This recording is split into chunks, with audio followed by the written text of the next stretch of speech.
Hello, good afternoon. Welcome to Dumfries Ice Bowl. My name is Michael Greaves McIntosh. We are getting ready to begin day 2 of the National Men's Championship 2015. Thank you so much for joining us live on YouTube.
Both teams are allowed a 9-minute practice before the game begins.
What you're seeing on your screen now is the second of the 90-minute practices.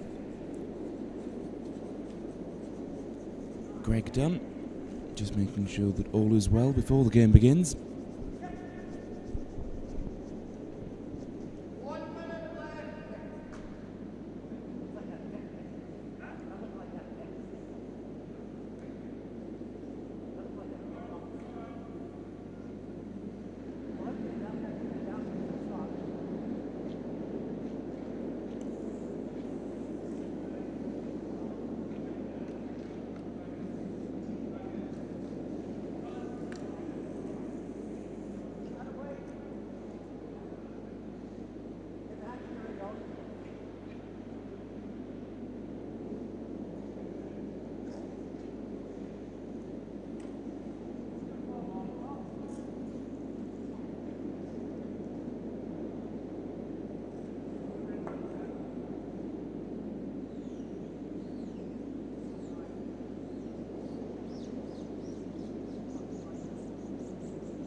And because there's not an even number of teams, one team per game gets a bye. So Owen Rees will be sitting this one out and looking to see how other teams are playing.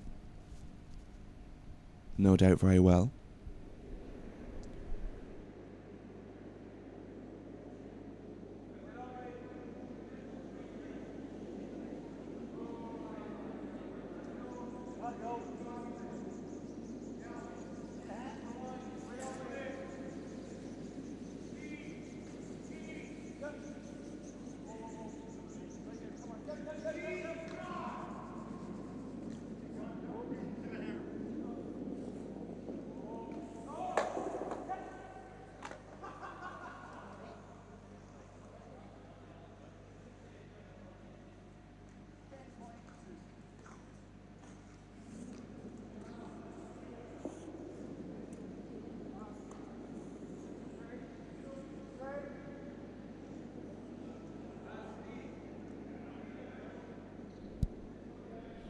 What you're seeing at the moment is the last stone draw at the conclusion of the team's pre-game practice. 2 stones will be delivered to the tee at the home end by different players.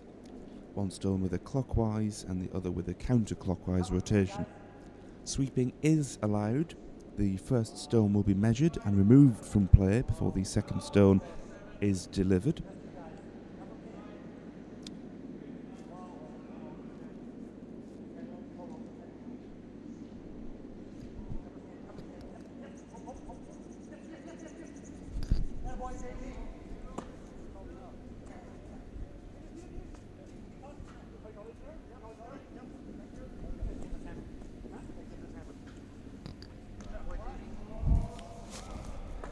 The distance between each stone and the tee, if it finishes in the house that is, will be measured in centimetres. The stone not finishing in the house will be recorded as 185.4 centimetres. Flipping the coin, stones that finish so close to the tee that they cannot be measured will be recorded as 0.0 centimetres. The 2 distances will be added together.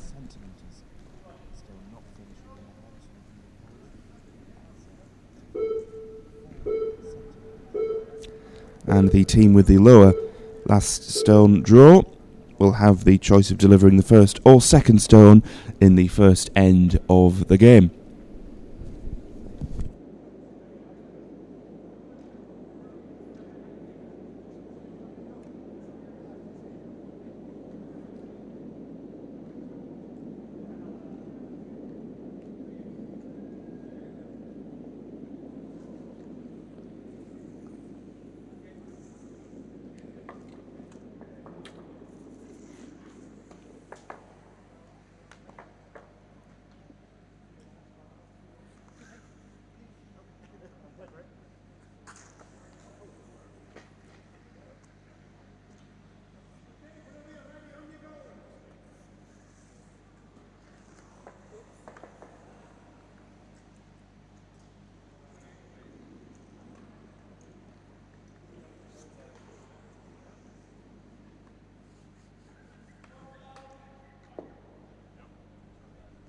So I think we're getting underway.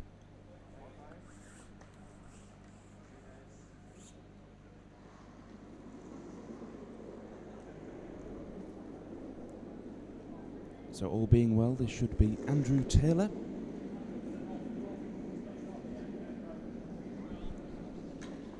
Front of house has been called.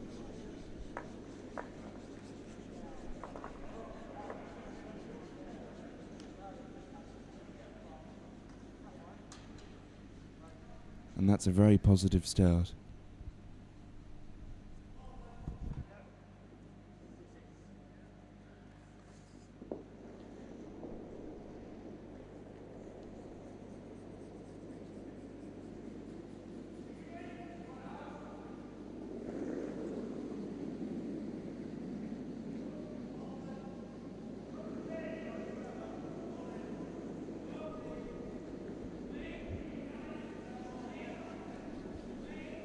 And apologies to some of the players that will watch this back and their name will not be pronounced correctly. I'm not being rude, I'm from the north. Steve Aman taking out the lead Yellowstone. This first end could be a takeout end.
Steve Aman.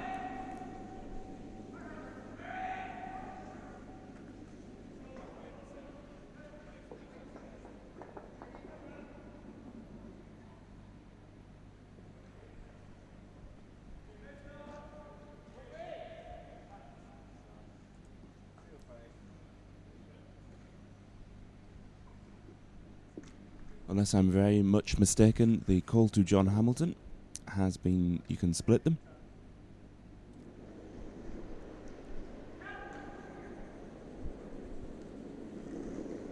Which would be the correct call. That's from a man who's sitting in the commentary box, not nice at all.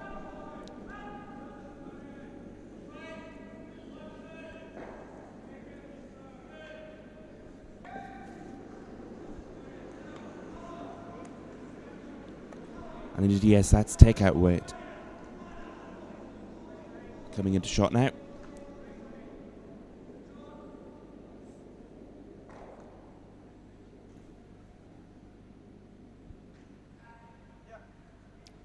Oh, that's very good. One away.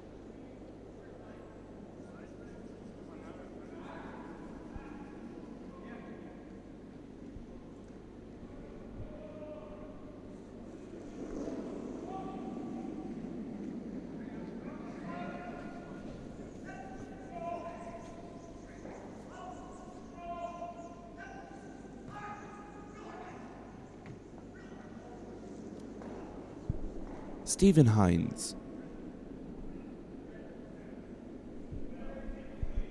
The second. As opposed to Stephen Hines the second.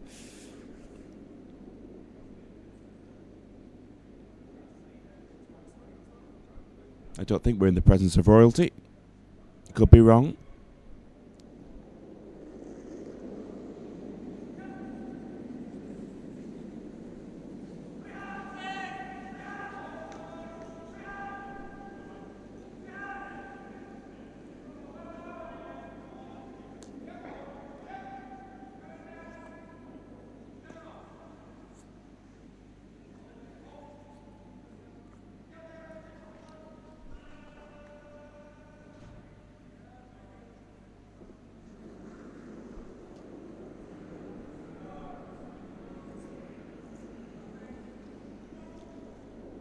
John Hamilton, the second. That's take-out weight. He's got one of them. Well, he's hit one of them. That's well played. Could leave the double.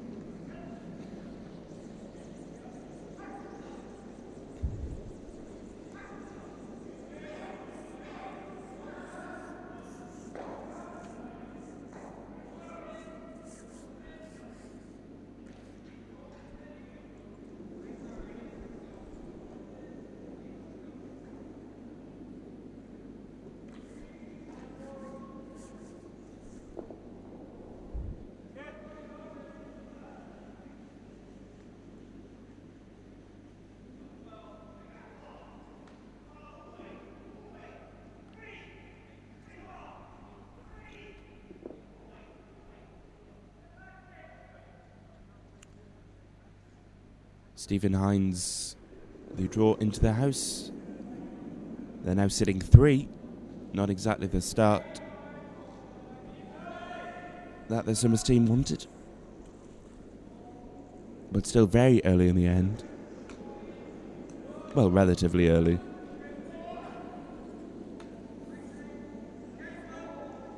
Sweepers have been called off.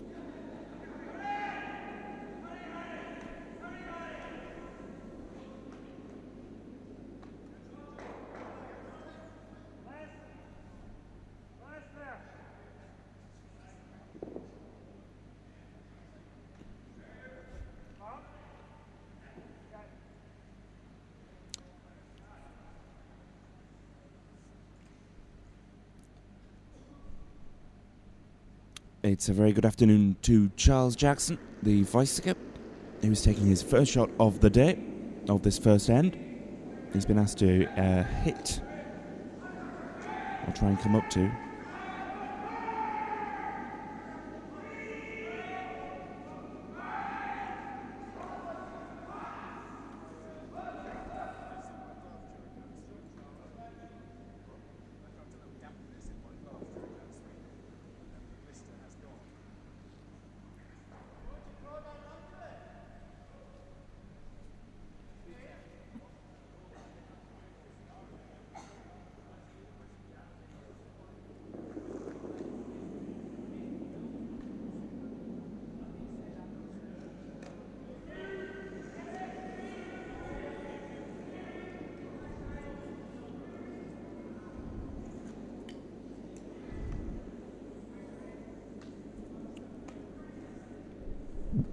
Arthur Bates, his first shot of the day.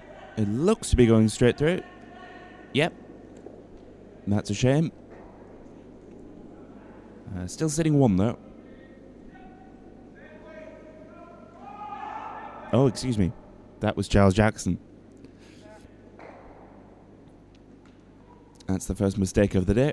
Hopefully there won't be many more.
nudge less, Jamie. Looks like a lot.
Sorry for that commentating silence there.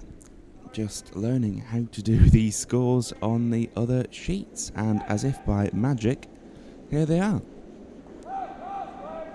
We're working. This tournament is on 3 sheets of the facility. So sheet D is 1 red.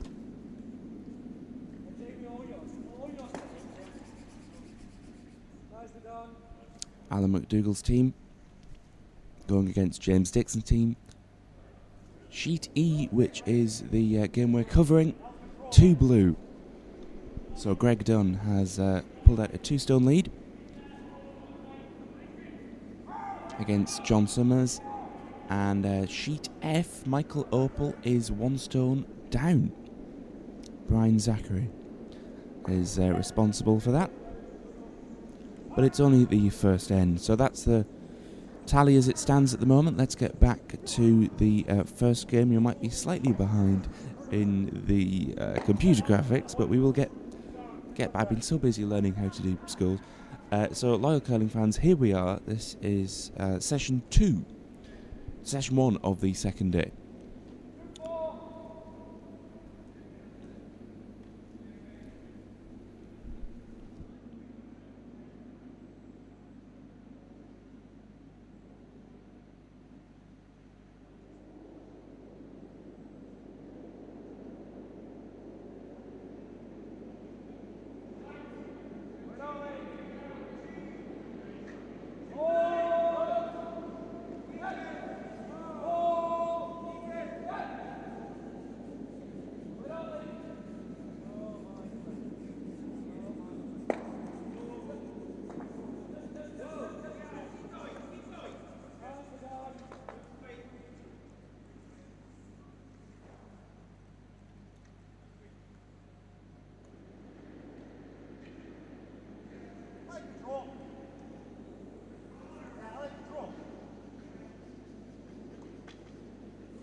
All being well, this should be John Hamilton.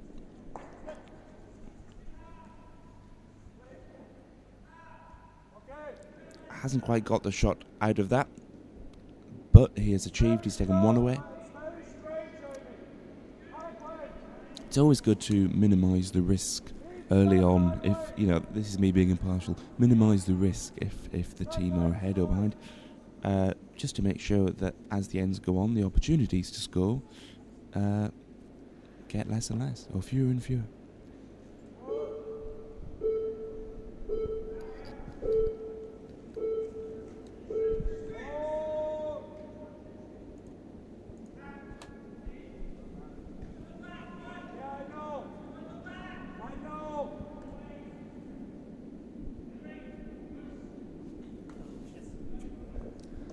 Arthur Bates just skates by that. There wasn't much in that.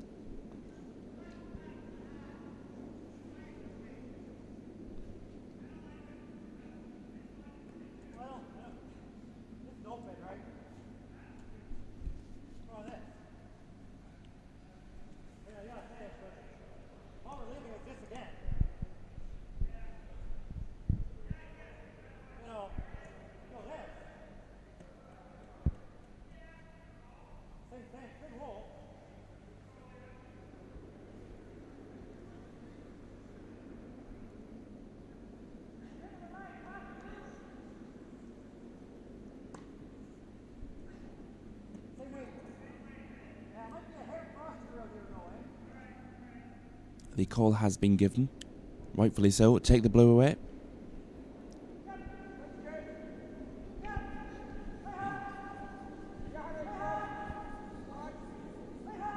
Charles Jackson will have heard that call coming into shot now. It looks okay. I could be wrong. Sweep has been called off. Yes.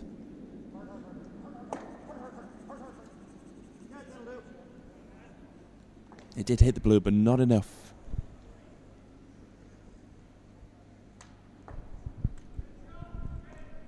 Same shot. To the back halfway. You're outside. But it fell back. Boy, you're outside. Okay, normal.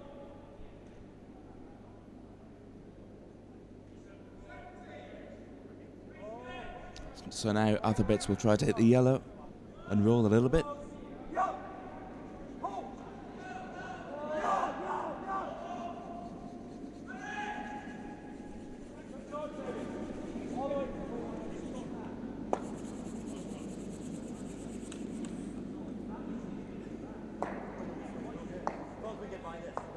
Interesting. I work. All through, we had two of all that's going down here, right? Just bumper though. Right, try to get by that. We don't want to jam that. Or be really careful and wiggle it through the hole. That's kind of your call, eh? Yeah, we can't jam that. I think just there.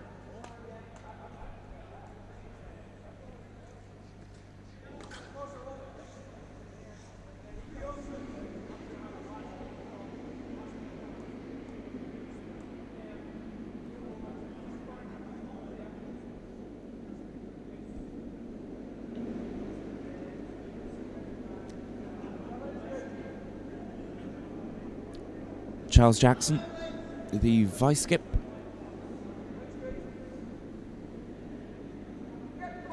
It should get past the first yellow.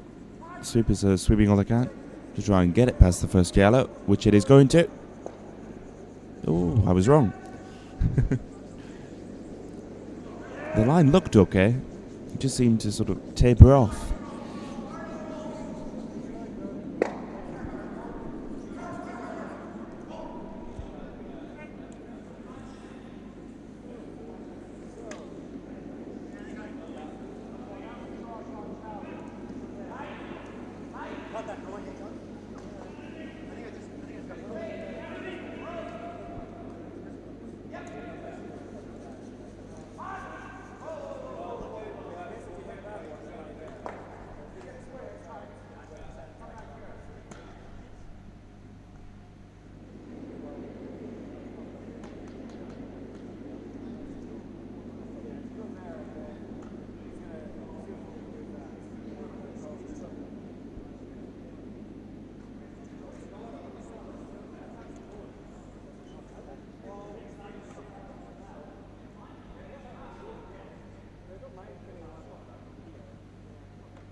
Greg Dunn has let the stone go.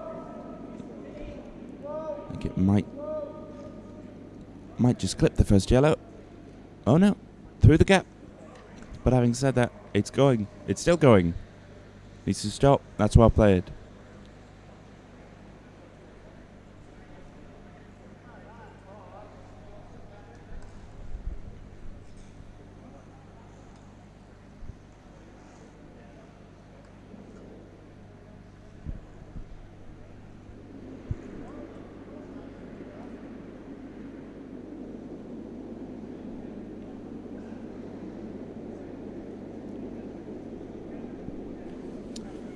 John Summers will be having a good look at this.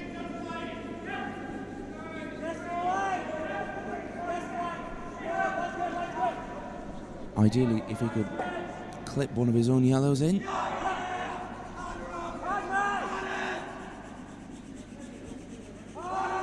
a lot of shouting, but it's not going on on this sheet of ice on the game that we're covering.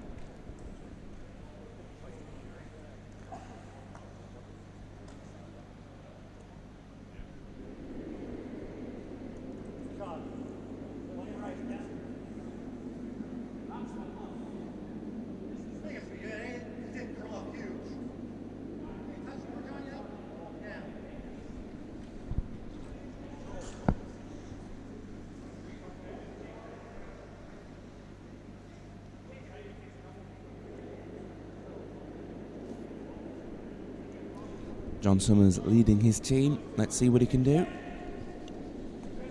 Like I said, ideally he wants to hit one of the first yellows. That's the shot that's been called. Even if he can go through the gap, that would be okay, but which he has. Needs to hit the blue now. That's well played. It totally goes against everything I just said about hitting the first yellow. Through the gap, hitting the blue. That's left him shot.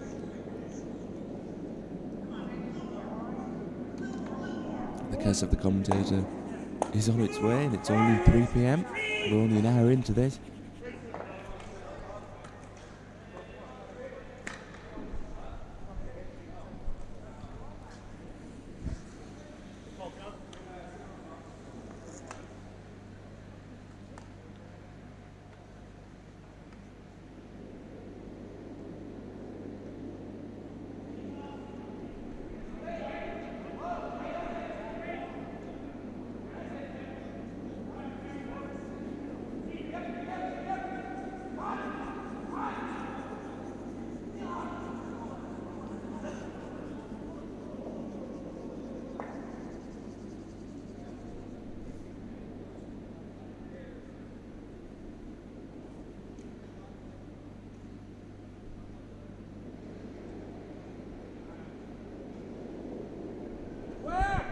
Greg Dunn taking his final stone of this, the second end. Remember that the Summers team, John Summers, does have last stone.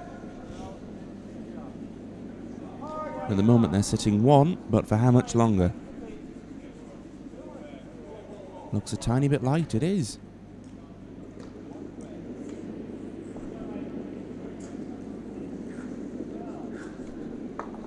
This is interesting.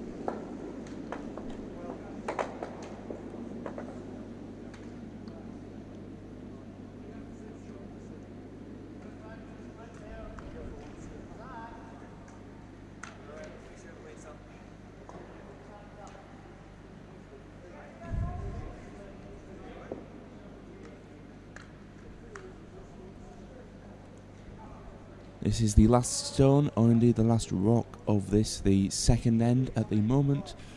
The Summers team, John Summers, he is sitting 1.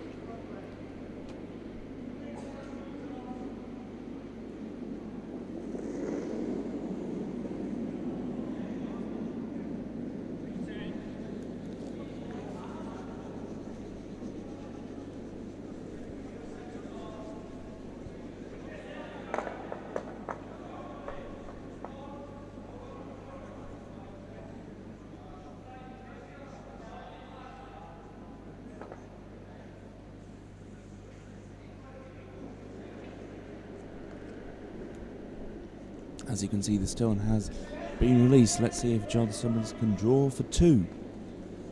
I think the plan of action might be to split the front. Certainly hit quite a big weight.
We haven't got all the scores in just yet, but Michael Opal's team have pulled back 1-all.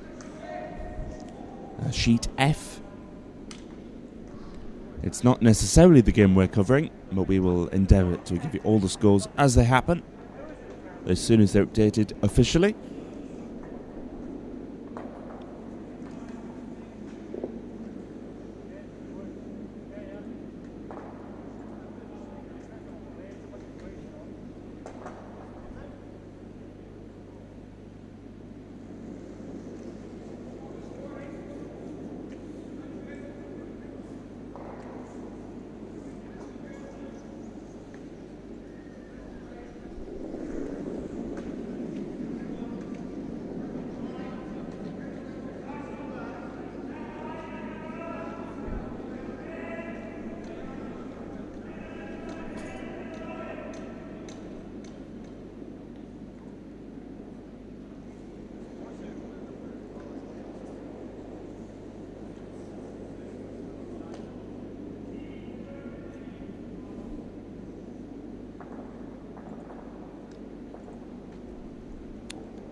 Steve Aman.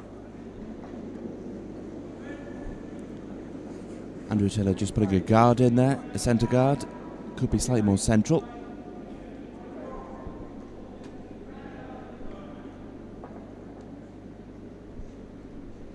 Right, the official score is in. The Summers team scoring a 2. So it is officially now 2-all.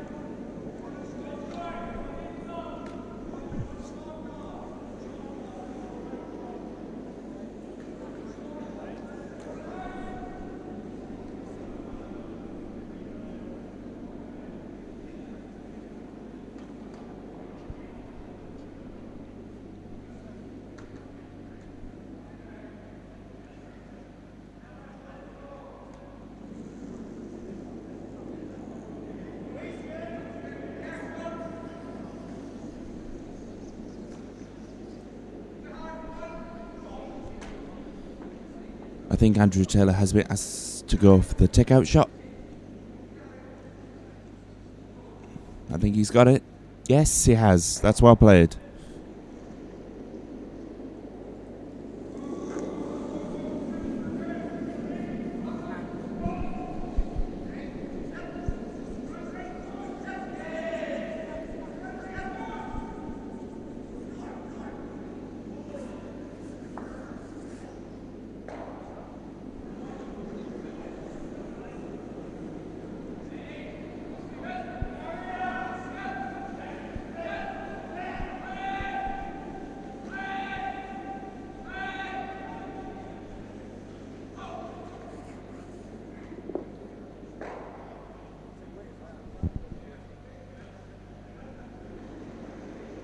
Another great take-out stone there.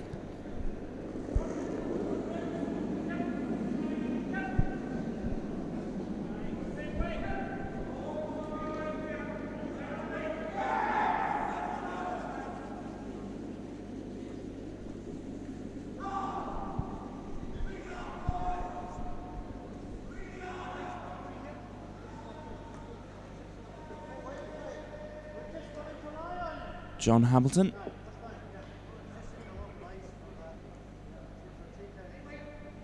From what I can work at, what am I talking about? From what I can work out, can't get my words out today.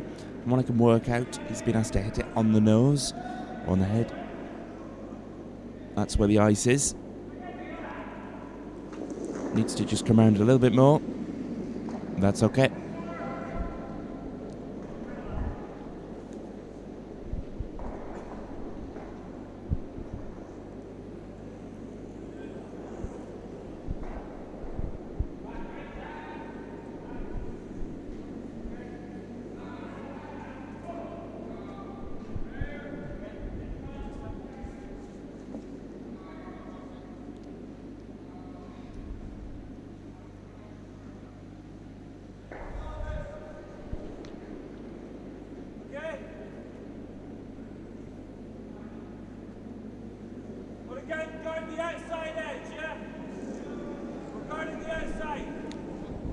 Stephen Hines is up next, all being well. Yes, and the sun is into shot. It could be a little bit wide. Oh, it's passed, it's through. Deary, dear me. That is a missed opportunity.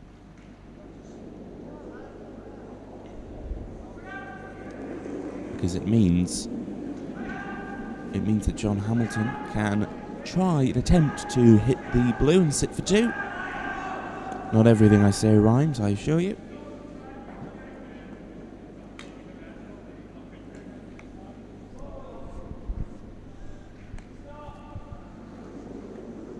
The stone has been released. It should be coming into shot within the next sort of 3 or 4 seconds. John Hamilton. The sweepers have been called off, as you can see. Now they're back on again. I think he's got that. That's very good. It's a good line. It's a very good line. Lovely.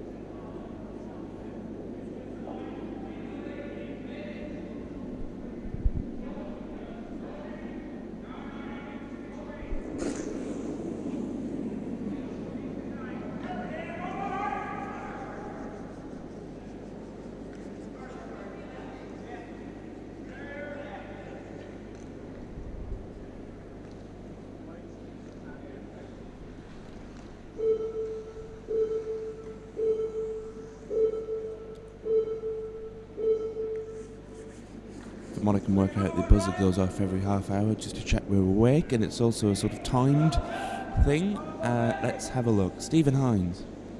I think this is Stephen Hines. It should be Stephen Hines. Yes, he's got 1 yellow. That's very good. Taking 1 away.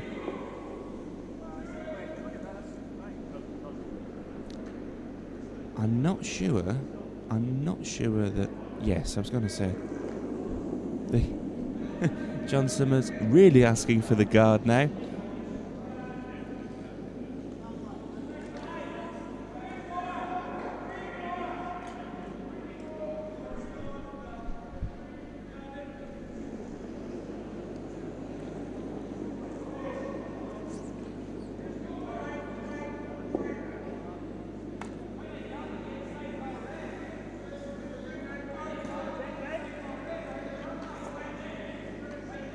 To be a guard as long as it's over the line, which it is, thank goodness.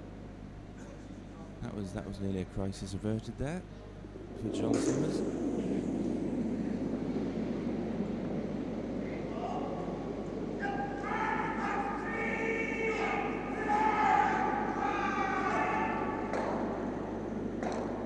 You've got to ask yourself, what do you achieve by taking the guard off?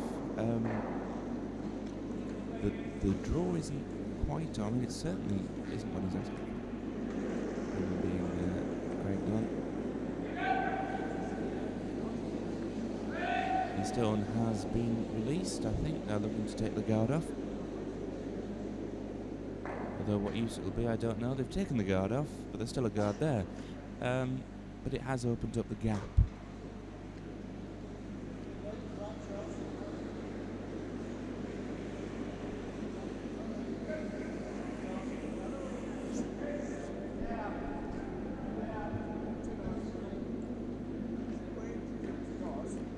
About that much less, Jamie.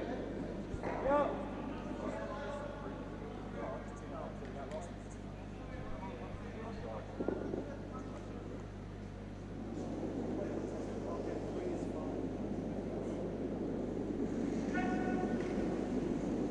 The third end of 10 end game.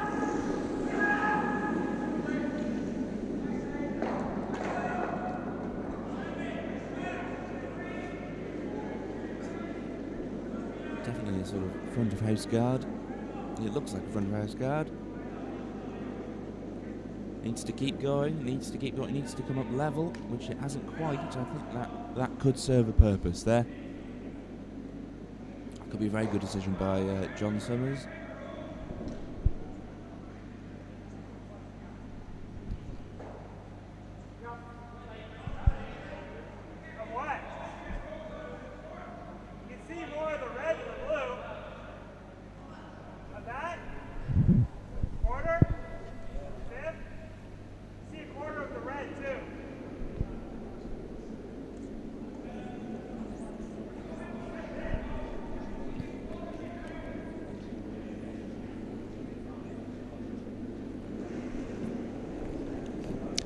Arthur Bates.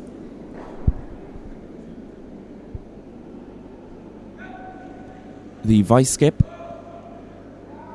for Greg Dunn. Oh, that is fabulous. That is amazing. That is the shot of the day. That is great. Now sitting 2. That will do John Summers' team no favours.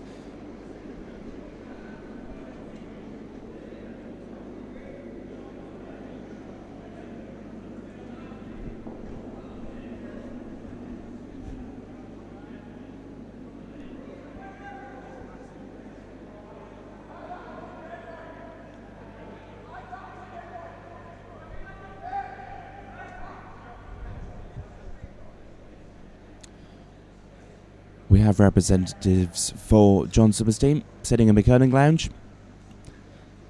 Even they started to clap.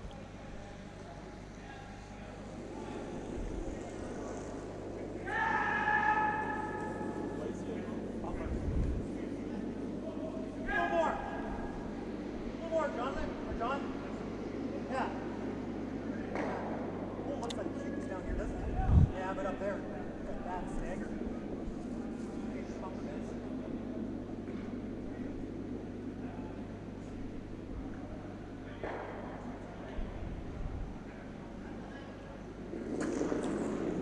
still can't get over how great that shot was.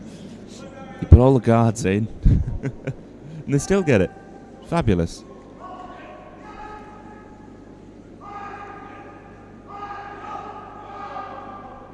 That's one to show the family. I'm sure they're watching.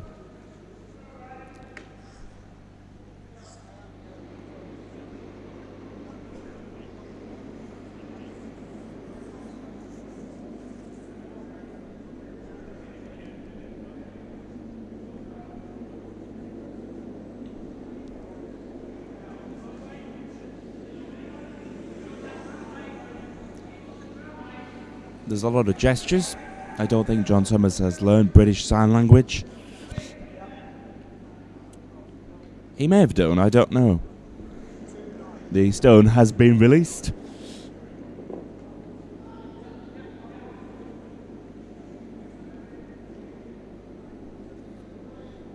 John Summers will be looking to take off one or both.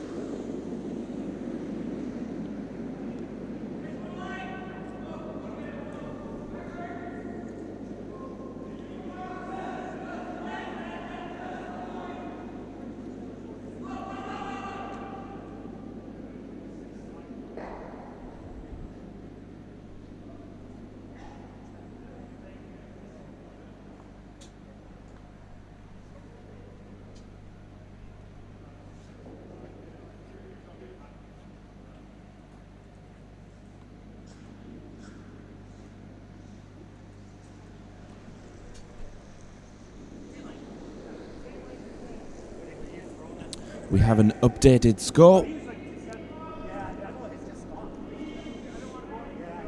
Sheet D.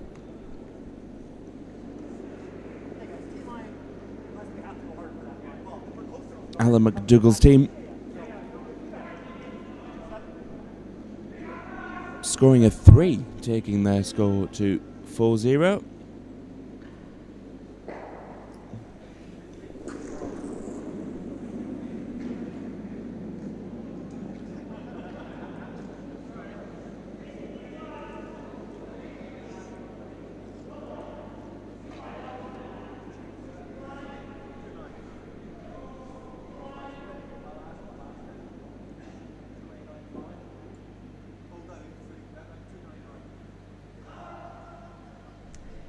Absolutely no expense spared using computer graphics.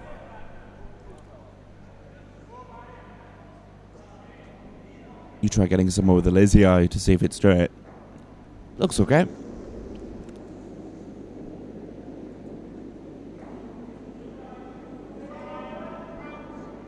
Back to the game in hand.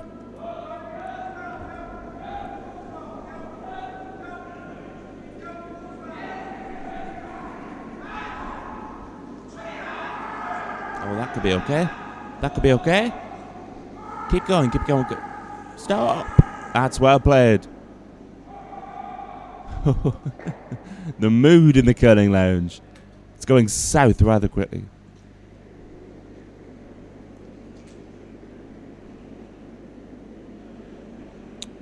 Well played, Greg Dunn. I have to call him by his full name. I don't know him personally.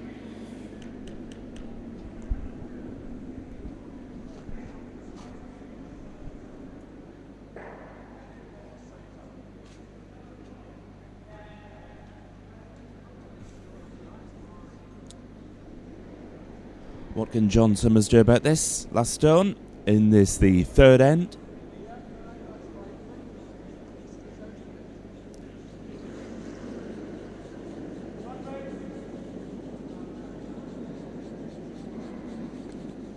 The answer to that question, not a lot. It's going to hit his own.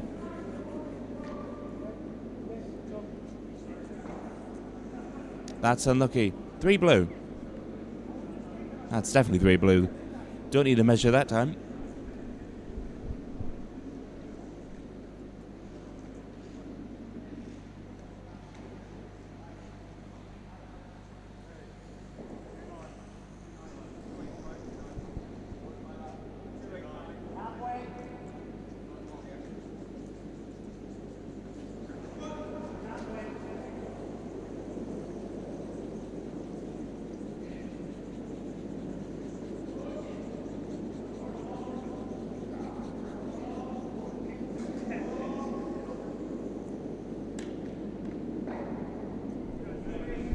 Don't think we're finished yet. I think I got ahead of myself pretty quickly. Could be 4. That would be a steal if it's 4. My goodness. Looks good. Needs to stop. Anytime now. That's sticking the knife in and twisting right now. 4 blue so far. Yeah, 4 blue.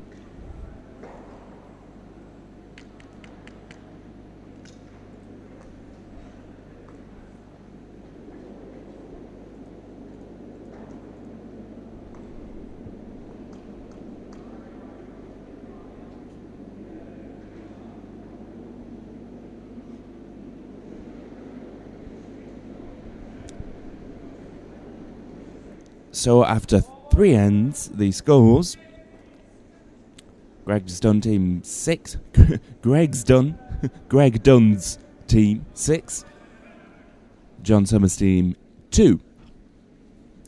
Still all to play for. Not even halfway yet. Thank you so much for sticking with us. There's bound to be a better term than sticking with us.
Just updating the scores. And that's the wrong graphic. It was going so well.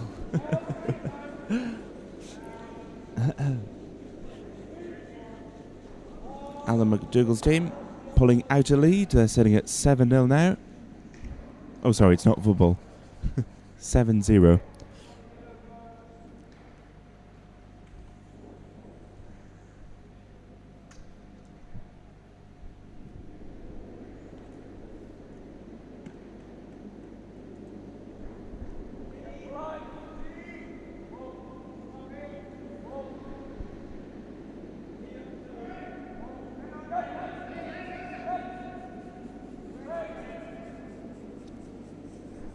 Michael Opal's team securing a 2.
All being well, this should be Stephen Hines.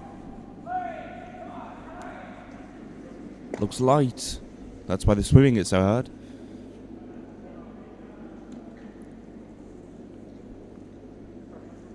Tactically, I'm not sure.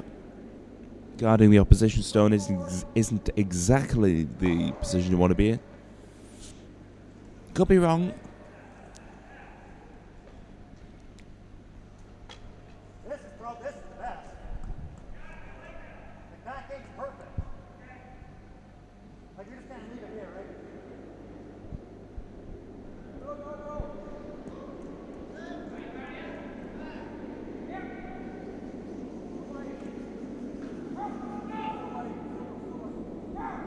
John Hamilton. Oh, just tuck in behind. Yes, needs to stop. Might just get away with that. Yes, sitting 2 at the moment. John Summers' team.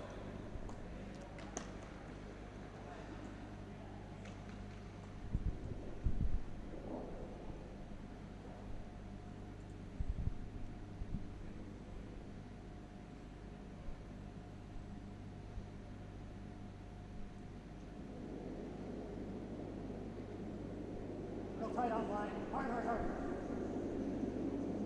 Whoa.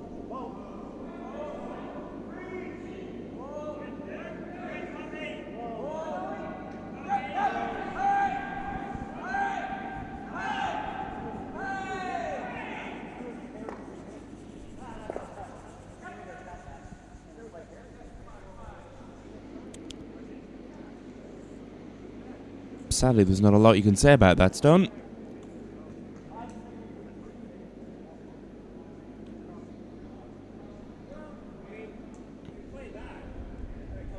John Summers, Yellowstones, still sitting 2. That's what the 2 signal is for. He wants to try and guard that.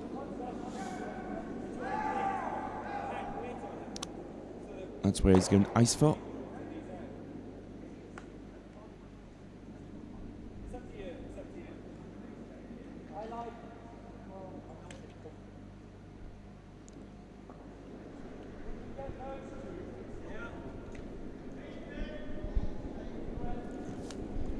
Charles Jackson, the vice skip, has released the stone. It should be coming into shot very soon. Goodness me, it looks a bit heavy. Could be a heavy guard. And who knows? Because Summers is standing in the way. That's perfect.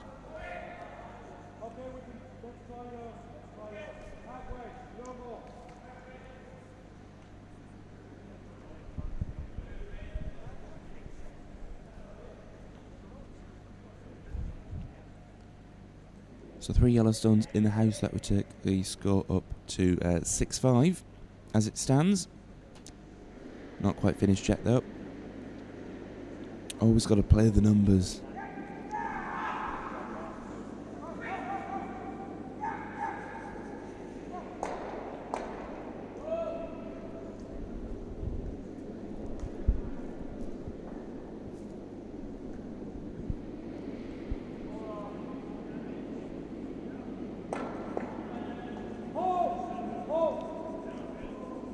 Could the wheels be falling off this wagon? Quite possibly. It's opened it up.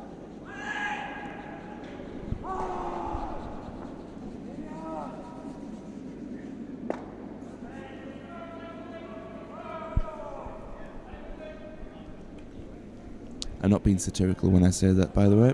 That's meant in the best possible taste.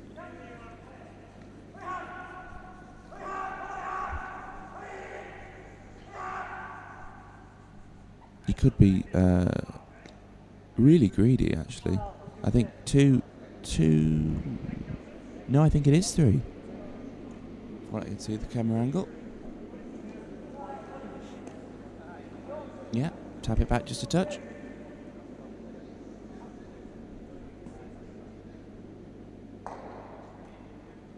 Oh, I forgot what I just said.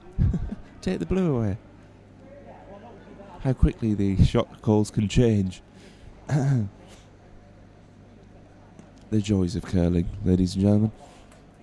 Friends of players, family of players, thank you so much for tuning in.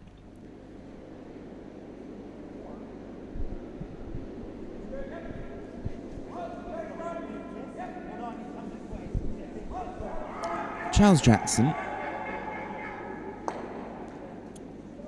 might just be enough. I think it could be slightly offline.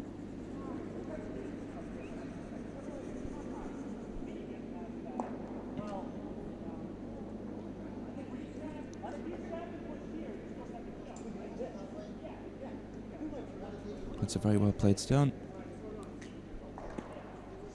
Wouldn't expect anything less from these players. You make this roll perfectly, right?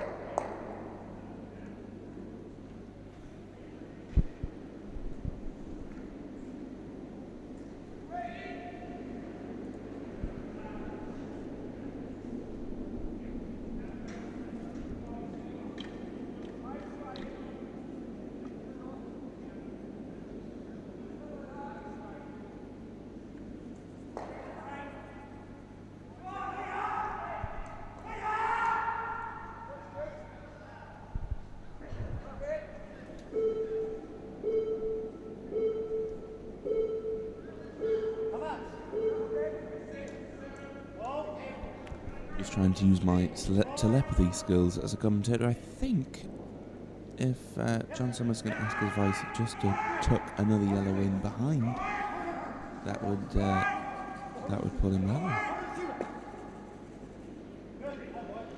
Always play the numbers. I think that's a recurring saying that's going to be said over and over and over today. Yesterday it was every stone has a purpose, including this one. Weight looks good.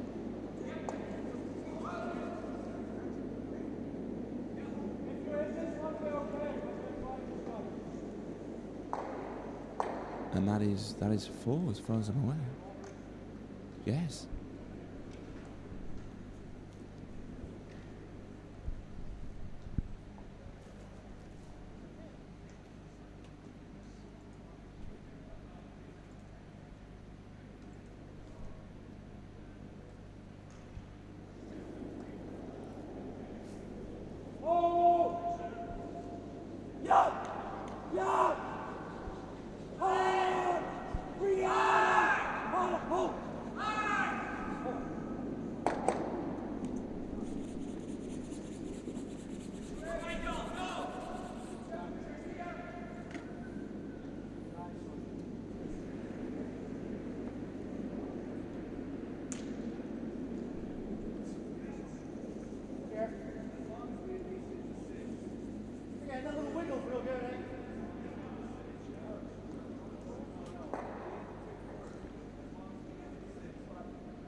I think we got slightly ahead of ourselves with player formations. There should be Greg Dunn.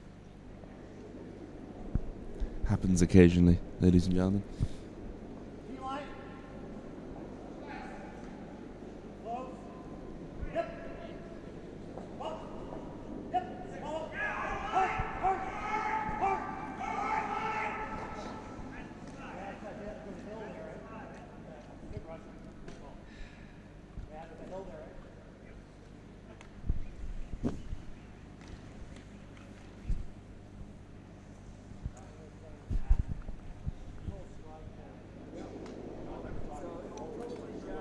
Okay, Greg has let the stone go.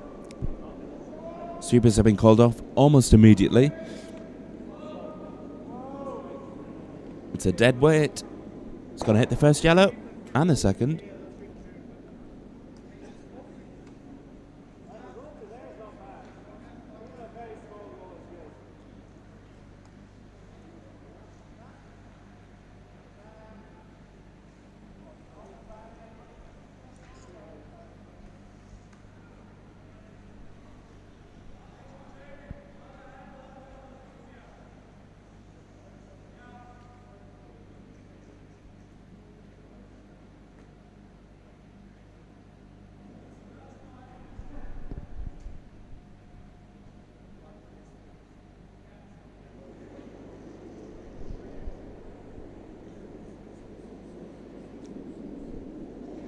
John Summers taking his first stone. Once again, swibs have been called off and then back on again.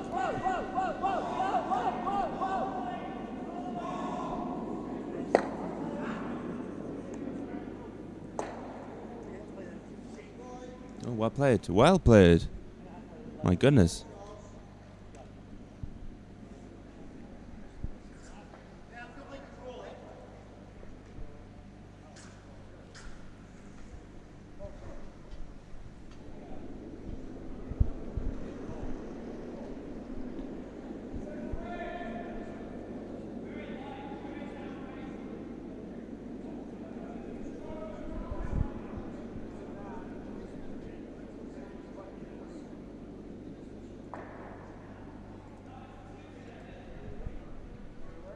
We have a new score just in. James Dixon has avoided, and I use this Scottish term, a granny, which means to play a game and not score. He's pulled back a 1. So after 4 ends, the score is 7-1 in favour of Alan McDougall.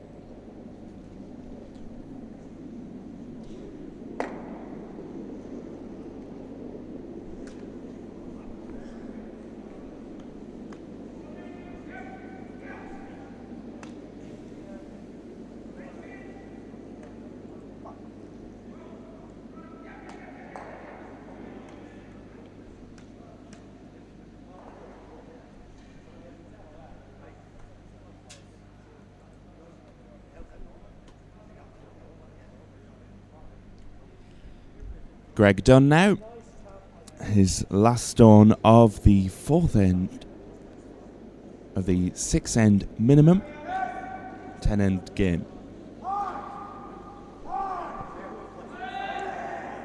And the takeout looks on. I think he's got one of them, which is what he wanted. That's 1. Oh, that's 2. Let's call it 1.5.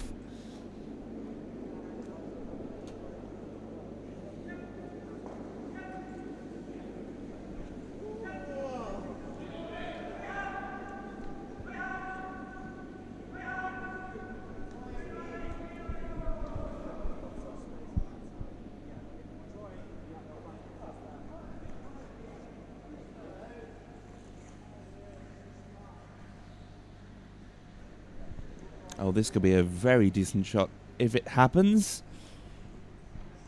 John Summers looking to take the... Is he looking to draw or take the outside blue? I'd take the outside blue.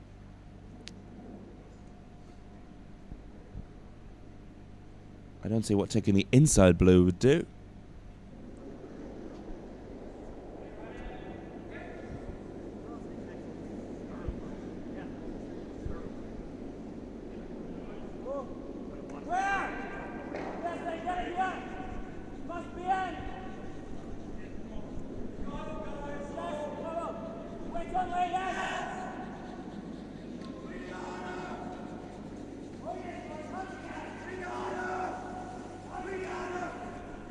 Greg Dunn getting ready to sweep. How do we know that? He's got the brush behind his back. I don't think he needs to sweep now. He's certainly not going to. He needs to draw.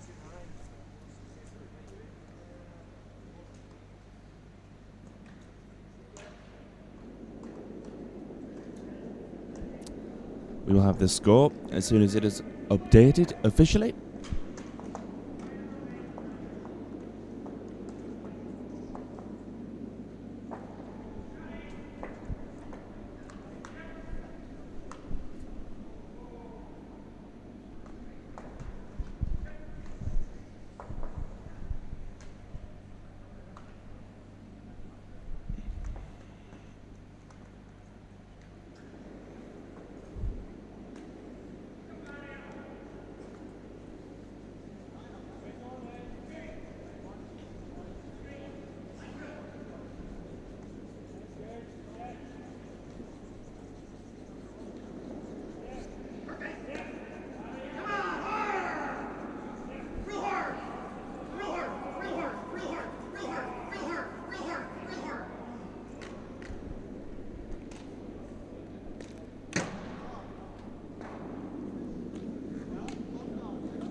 Okay, the score has been updated after 4 ends.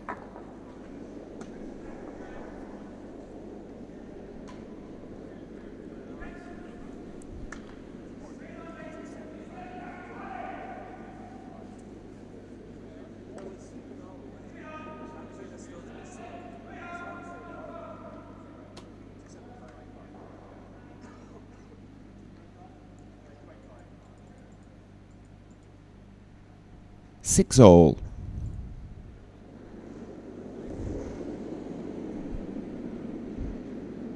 Andrew Taylor.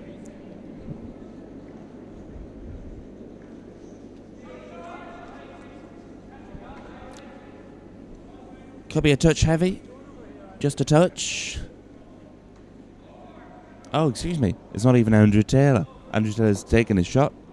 So preoccupied with the scores, we missed out a player. That's Stephen Mann. Now we're back to Andrew Taylor.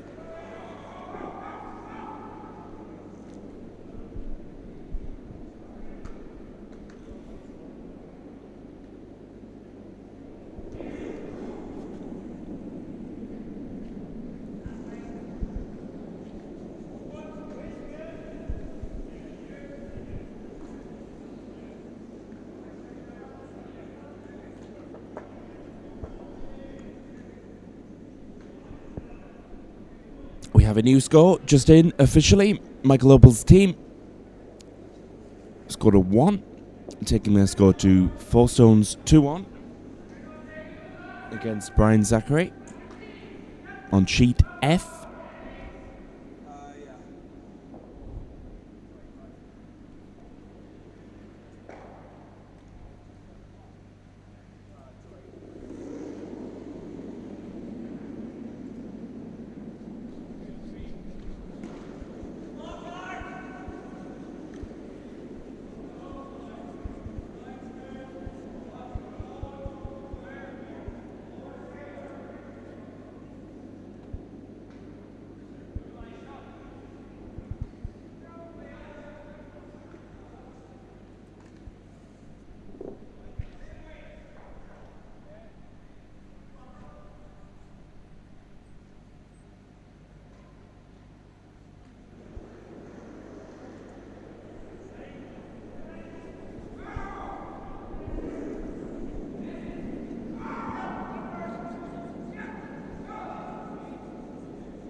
John Hamilton now.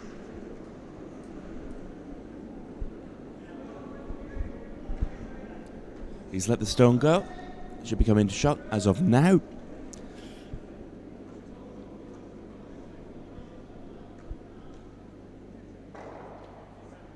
That's a brilliant stone, my goodness. Still not quite shot of the day for me.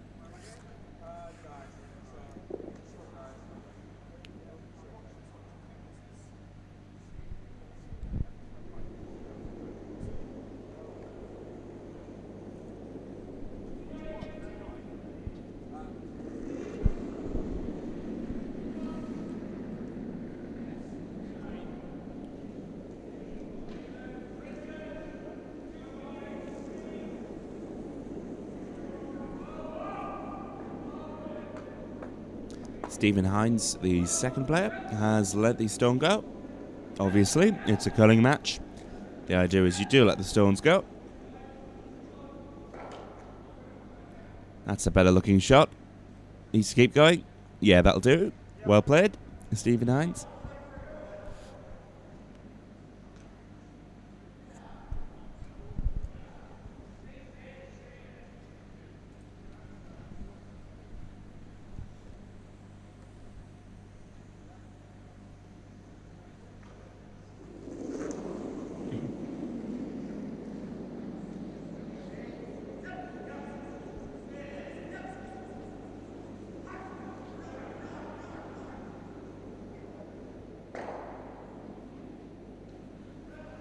John Hamilton, who is John Summers' second. Summers taking a really good look at this. My goodness, can't get any lower without sitting on the ice. I think that's called hunkers. Hunkers? It's a Scottish term. That's a well-played stone, my goodness. Look at that. Sitting 2 up.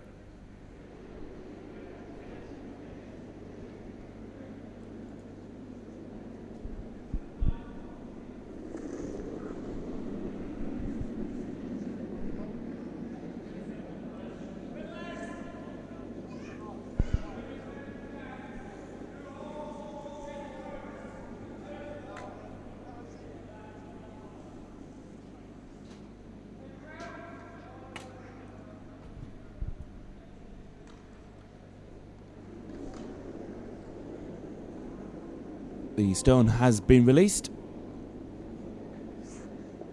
This should be Stephen Hines. Oh, and it's not.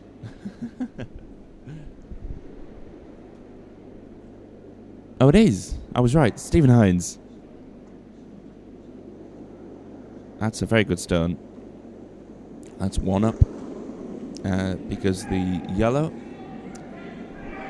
stone, setting at quarter 2, if the house was a clock face, is beating the blue stone on the right hand side if the house was a clock face at quarter past. Not that I'm teaching you how to tell the time.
Charles Jackson with that stone, sitting 2 up.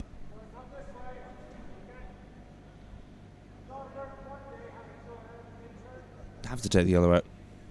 Have to take both the yellows out, but the yellow on the right hand side would be a start.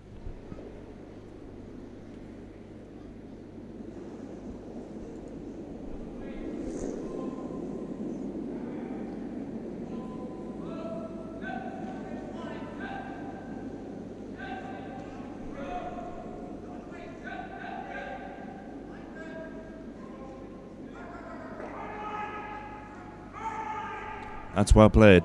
Arthur Bates taking one of the yellows out. And lying shot.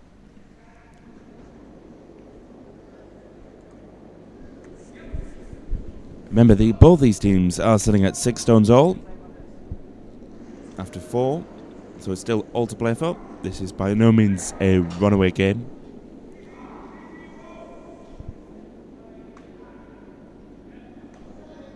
Charles Jackson. Sweepers have been called off. Looks like they're going to just nudge. That's perfect. And stay.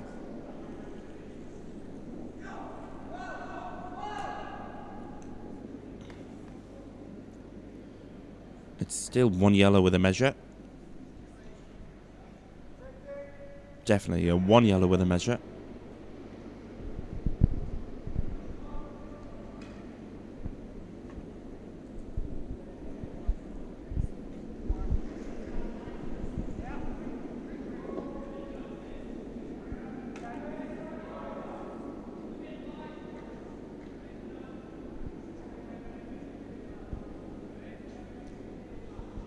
The line looks good. Arthur Bates dialed this one in. Straight in, straight out. Lovely. But I still think it's 1 yellow.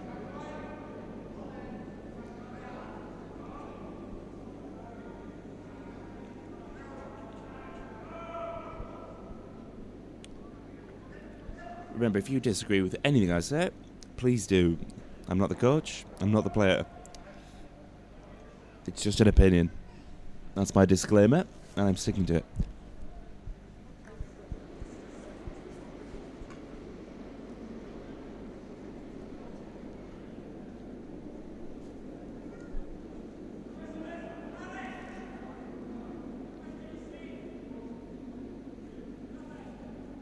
Keep going.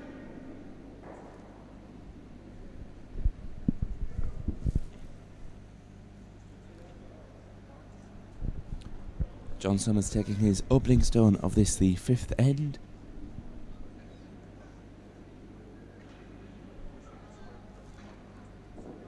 Can he lead his team to victory?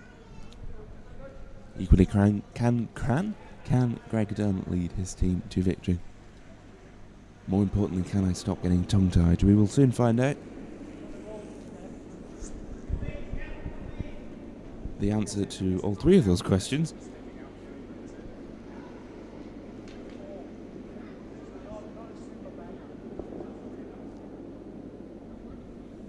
The weight looks good. Needs to stop, which it is. It's not going to go through this time. That's well played. Almost dead on the button. Almost, not quite.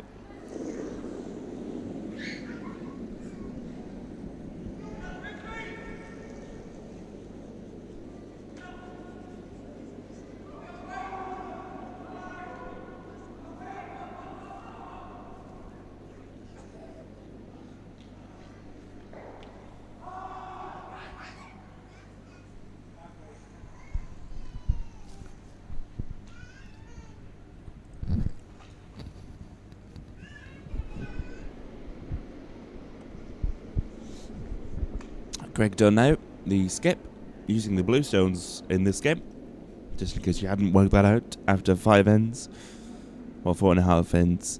Still not quite finished the 5th end yet.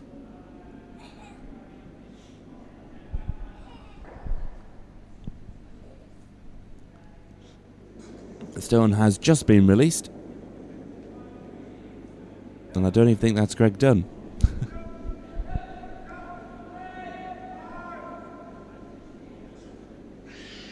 Oh no, it is. It is. Excuse me. It is Greg Dunn. Well played. It's taken one of them out. Having said that, John Summers, who does have the last stone in this end, probably should guard that. It's 2 yellow at the moment.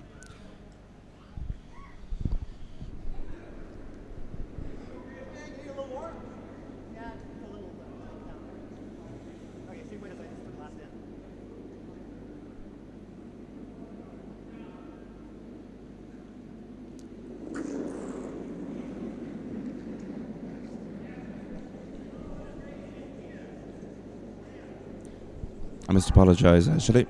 Greg Dunn has the hammer in this end. Getting ahead of myself again. Still, though, I should guard that stone. John Summers, I don't know what the discussion is about. That's a guard. Ice has been given for a guard. A draw at heaviest, but definitely a guard.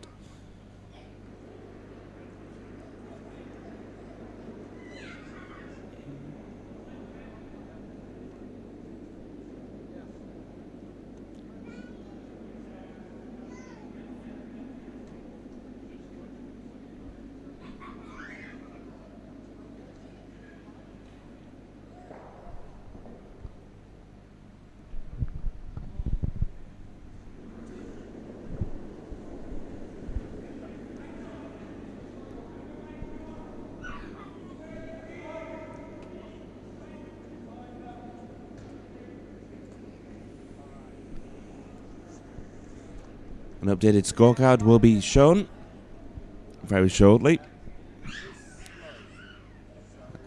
Oh, see, heavy draw. Heavy guard. Very heavy guard. It's went past.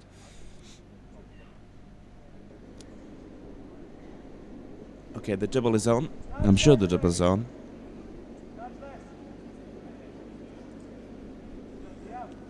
Last stone.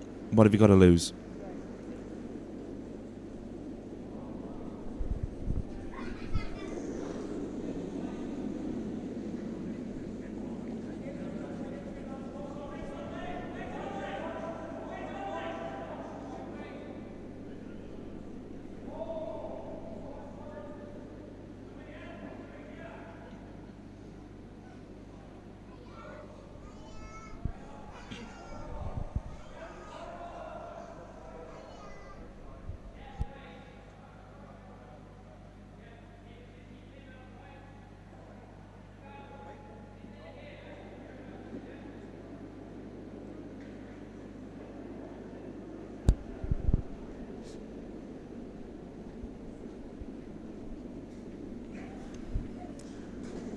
Okay, Greg Dunn has the last stone in this end. He's just released it. And I'm not sure they're going for the double at all. Oh, they might be. He's got one. Definitely one. Straight down. Oh, he's at the wrong end of it. Oh. Is that a measure? That's definitely a measure. Hold on.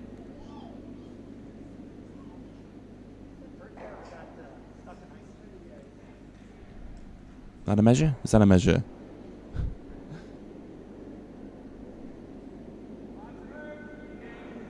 That's a measure. Yes, there's a measure. Yep, there's the signal.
To me, it looks like blue.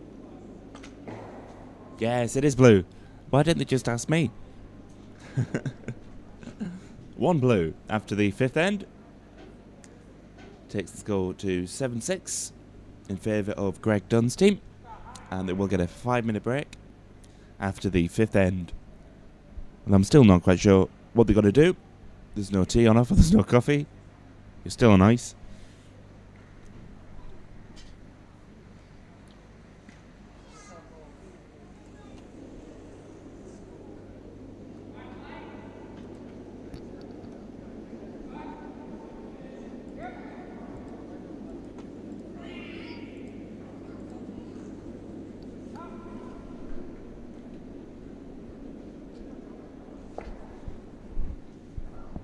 Wait, there is tea and coffee on offer, just not on ice. No food or drink. It's a very strict rule.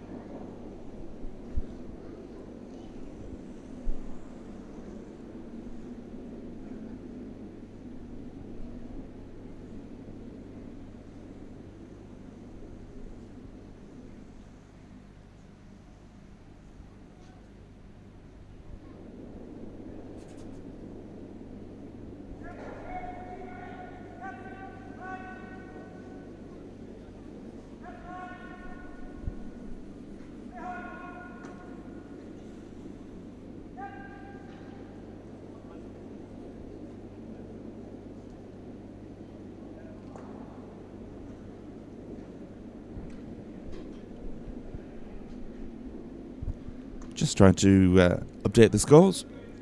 Now, there's a very suspicious looking line on sheet F, so I'm just trying to check that as well as talking to you. But what we can confirm, it's as follows. Greg Dunn's team pulled out a 1 after the fifth end, bringing their score to 7-6. On sheet D,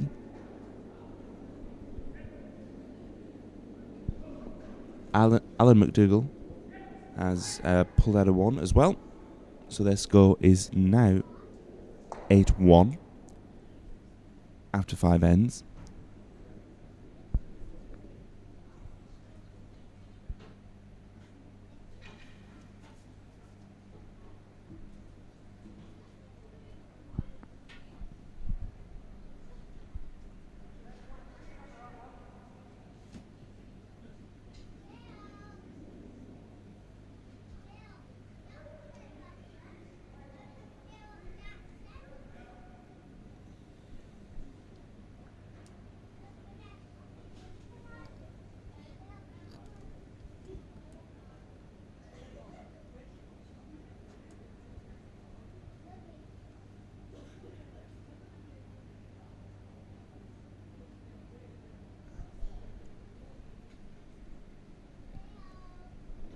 So yeah, live from Dumfries Ice Bowl, exclusively on our YouTube channel, Dumfries Curling, all one word, in partnership with the English Curling Association.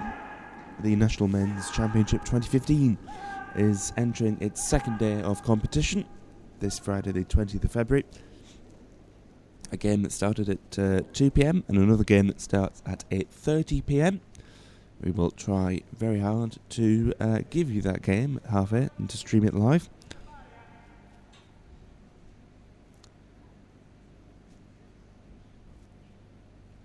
And then tomorrow there's a change of the schedule. We are starting at 9 a.m.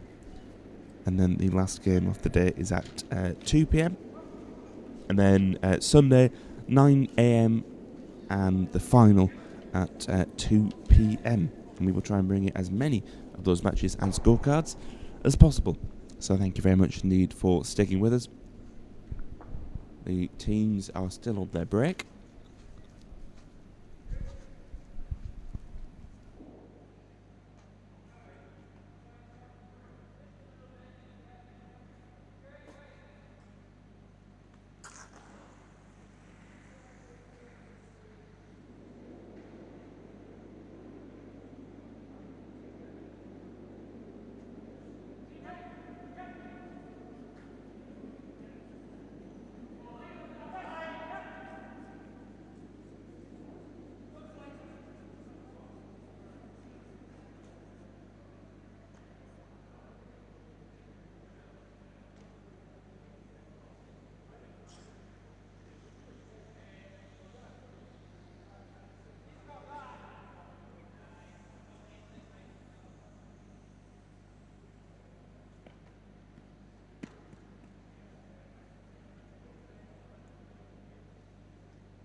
I think the teams are ending their 5-minute break. Not that I'm rushing them in any way. We're not in any rush to finish this game.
Okay, we are underway.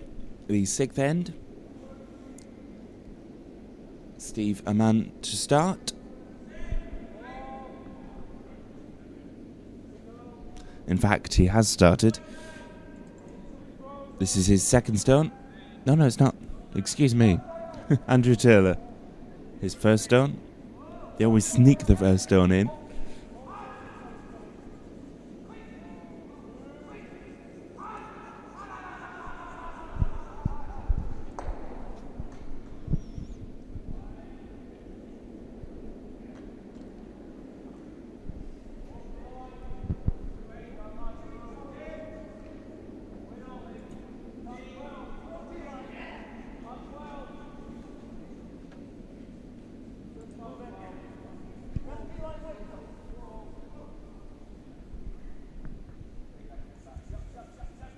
That's a great second stone.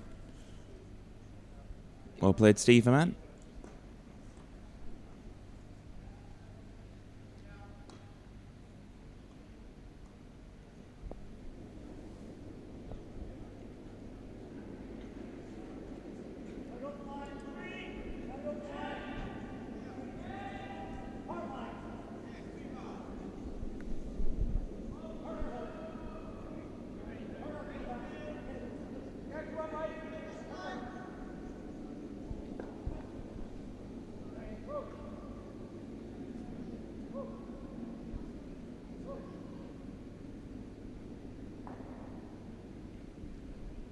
That's a great line.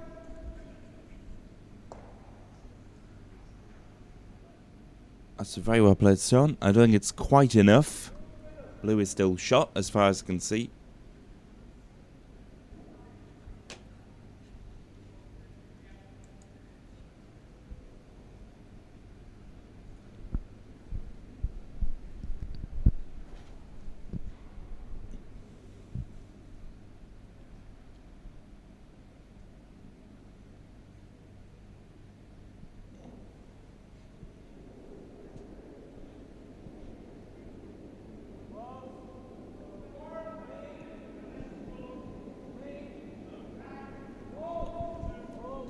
Stephen Hines, the second, playing his first stone.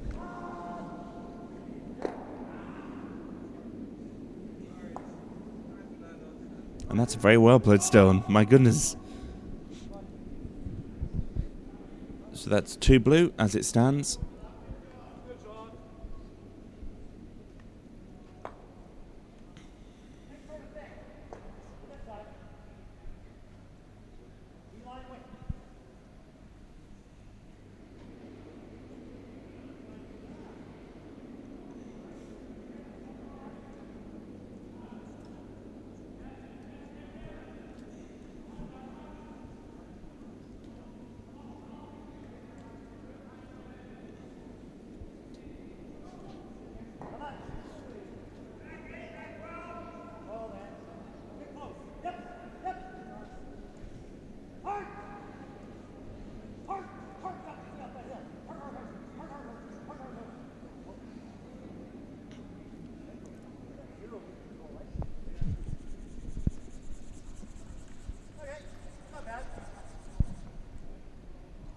John Hamilton, no doubt he will be asked to take out one of the blue stones. Seems like the shot to do. Give him ice at the yellow, which Summers has, John has. It's only take out weight, and it's still going. It's not stopping. That's 1, that's 2, and 1 is out of play. That's a very well played stone.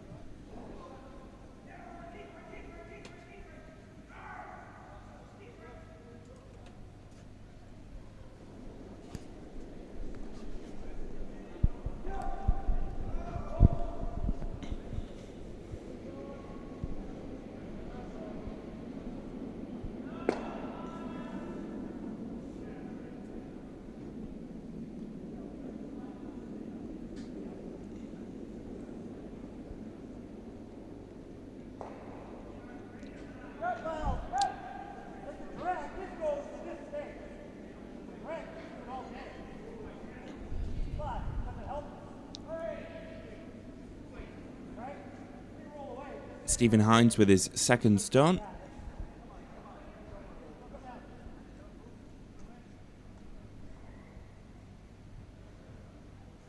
That's a nice guard.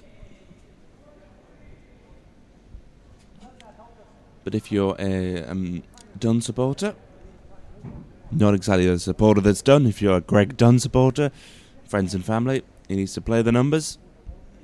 One ahead.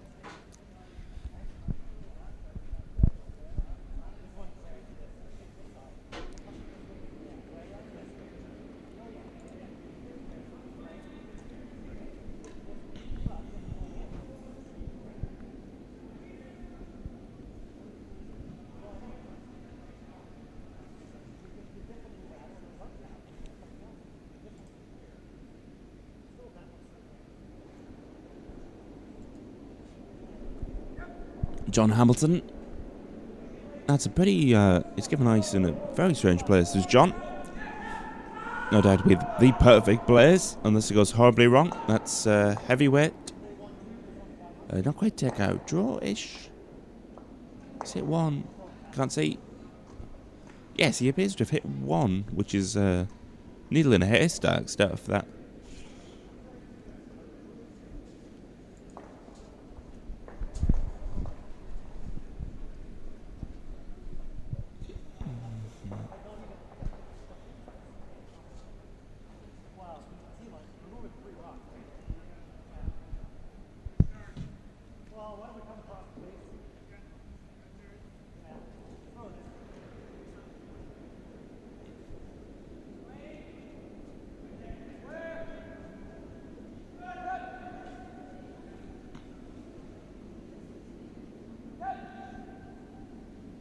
This looks like a better stone. Arthur Bates, the vice skip. Just needs to come past the yellow. Sit for two. Needs to keep going. Keep going. Keep going. Oh, he's two. He's sitting for two. Sit for three. Goodness me. And I think he's done it. Yes. That's 3 blue as it stands. And see, now it makes it very difficult to draw.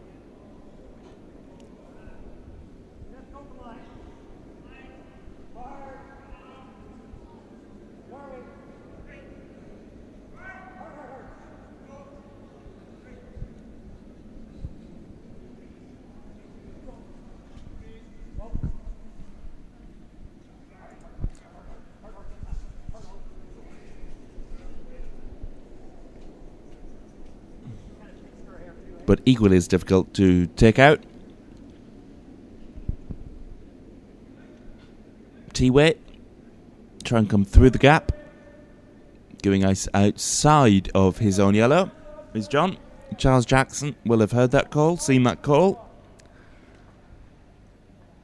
Unless he wants to tap the yellow in. No, I think through the gap would be...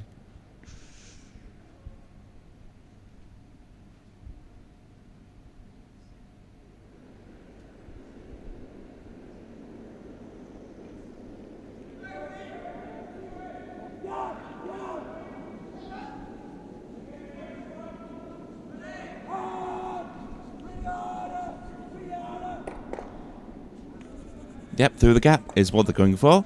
And that's 1. That's 2. Through the gap. That's 3. Can't see. Never mind. Let's have a look. Just need Greg to move to his left or right, depending on what's his better side. And yes, right, okay. So that's taken 1 away.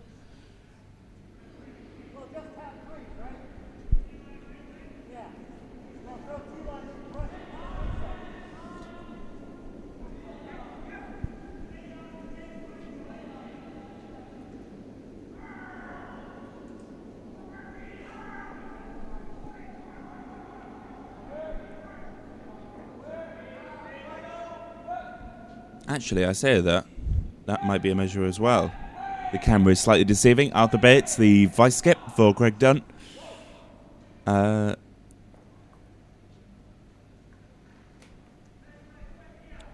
a very well played stone. Obviously, these teams aren't novices.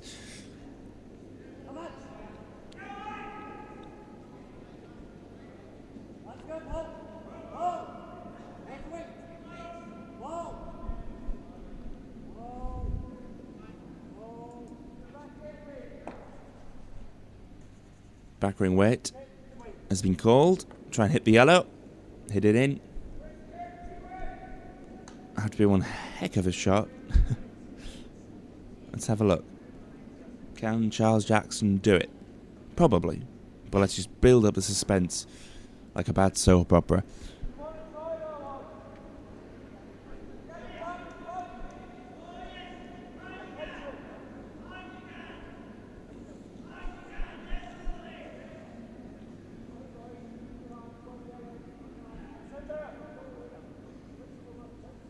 Oh, it's tight. It's going to hit the front yellow. Oh, dear me. Dear me. Goodness. Now, if they can take the first yellow out, Greg Dunn, that is. Set for 3. Again. Well, definitely 3 in a measure.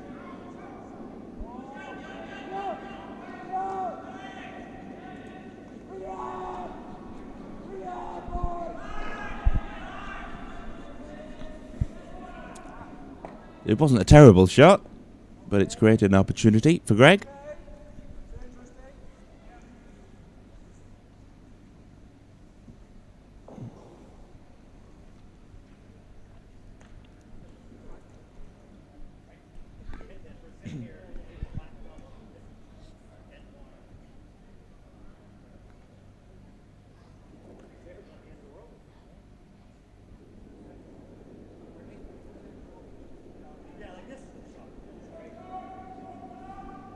So Greg Dunn, the stone is about to be released in his own time. Sweepers are ready. There we go. Right. So the stone has been released. Should be coming into shot. And ideally, if it could hit the yellow, the first yellow, that is. Oh, it will be the second or third. The one basically in the target. It's light. It's very light. Sweeping and rocket power required here.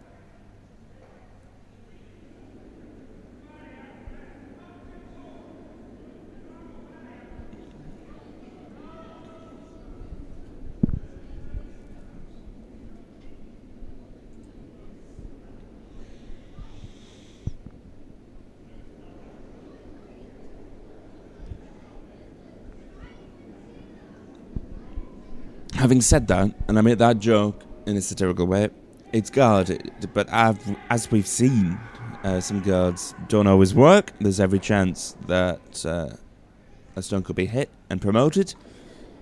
John Summers taking his first stone of this, the 6th end. And his vice is taking a very good look at this.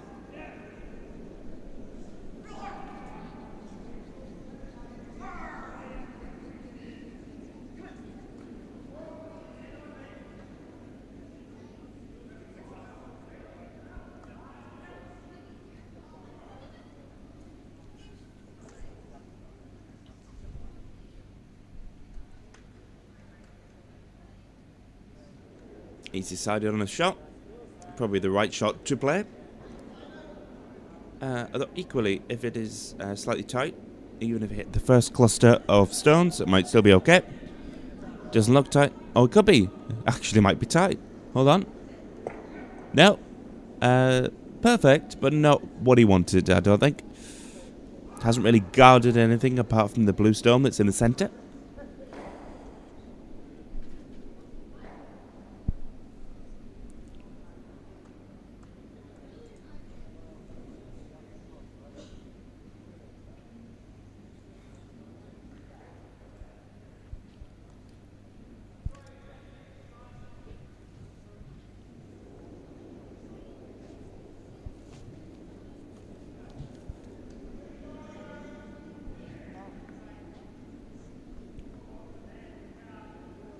John Summons has the hammer, the last stone, so Greg would want to sort of limit the damage. I'm not sure there is any damage, but you never know. This is curling. Anything can happen. As predictable as it is, stones on the target, anything can happen.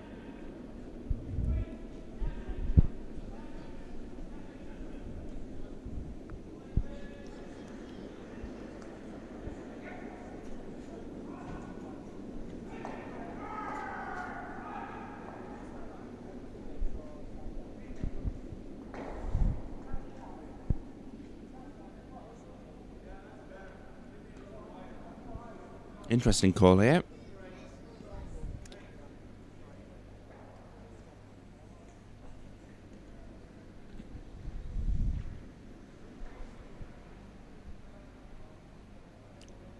I'd probably give an ice a bit further into the centre. Try and hit the first blow. Try and promote something, apart from the yellow.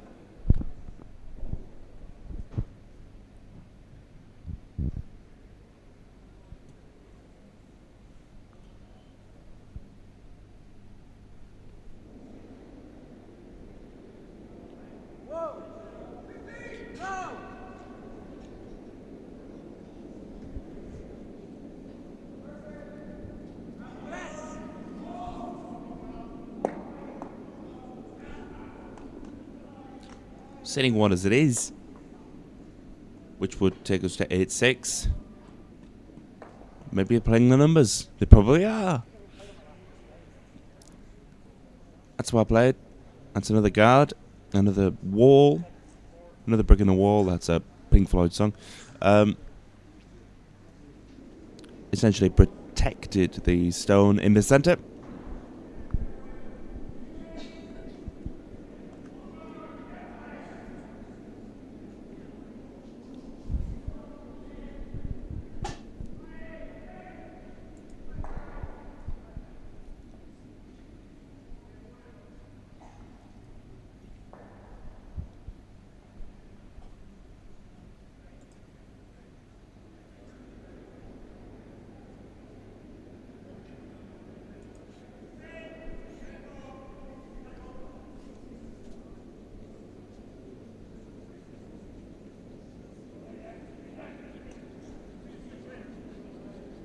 Okay, John Summers with the last stone or rock in this end.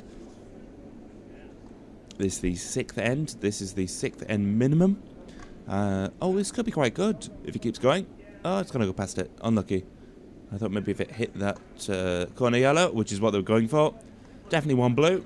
One blue and the... Looking at the... Yeah, one blue. Two blue.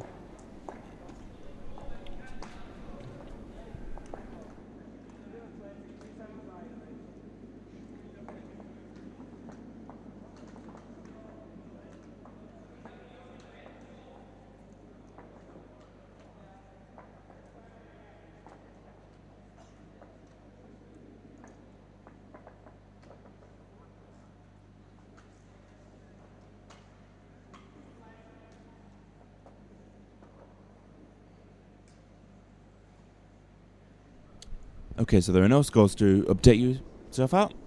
People still playing at their respective ends. And we will wait for the official score before we post it up.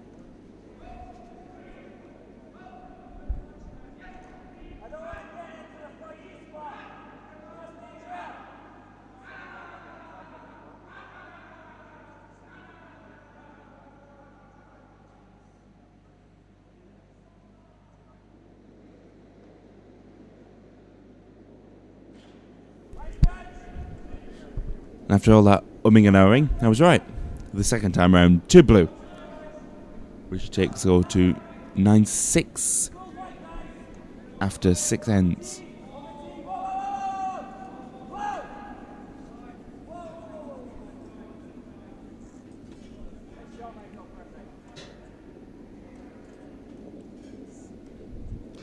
Steve Aman.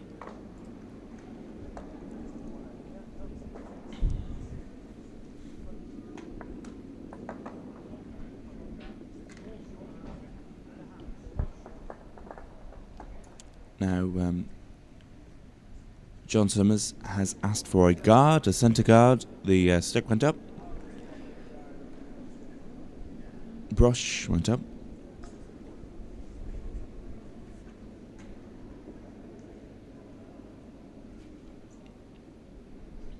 Andrew Taylor with his first stone of this 7th end.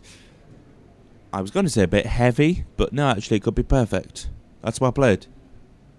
It's exactly what he wanted.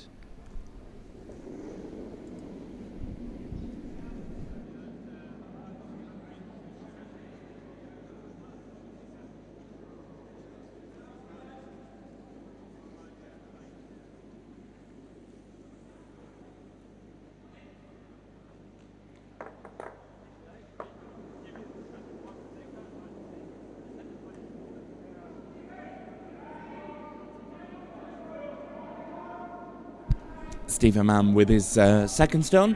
A bit heavy this time.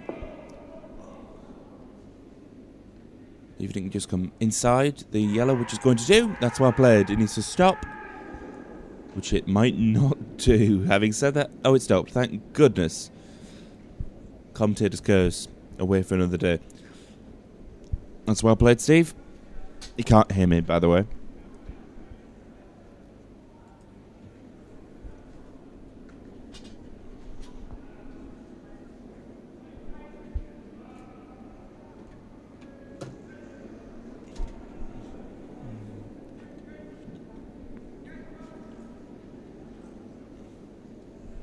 Andrew Taylor with his second stone.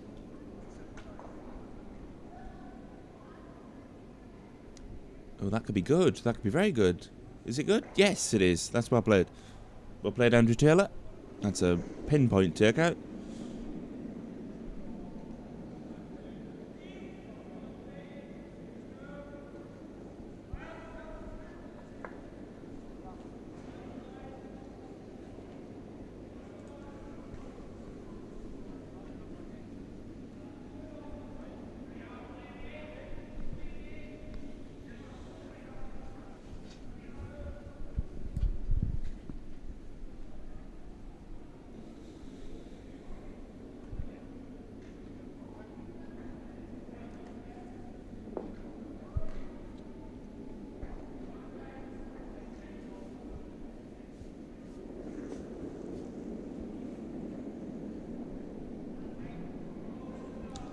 Stephen Hines has released his first stone of this, the seventh end.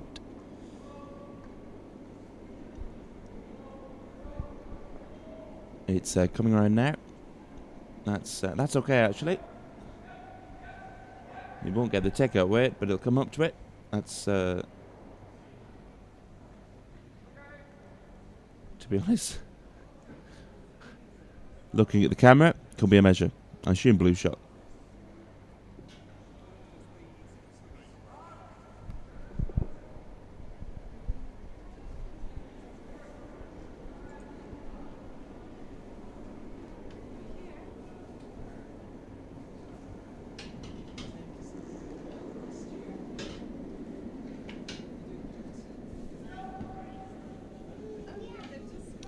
John Hamilton.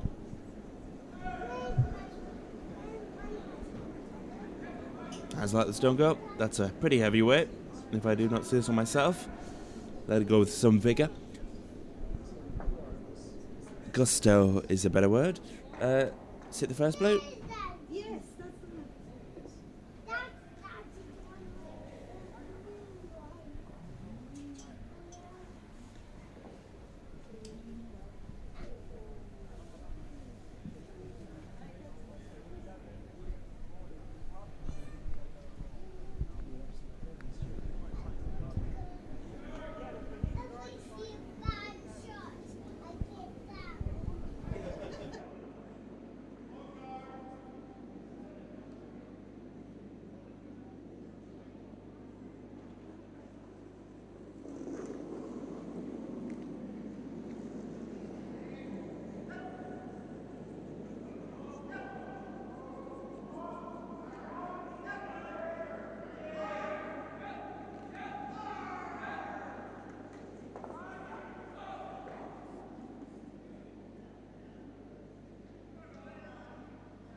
Just to fill you in on other... That's a very good shot. Forget filling him in on scores. We'll do that in a second. James Dixon has pulled a shot back. It's sitting at 8-2. in favour of Alan McDougall. That's on sheet D. We are covering the game on sheet E.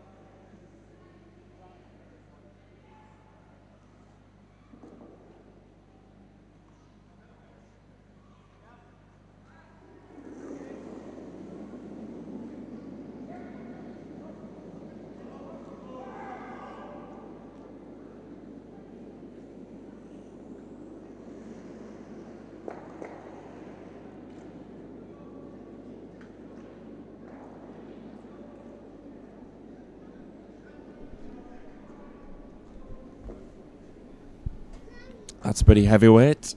It looks good though. It's going to hit the first blue. Definitely the first blue. Yes.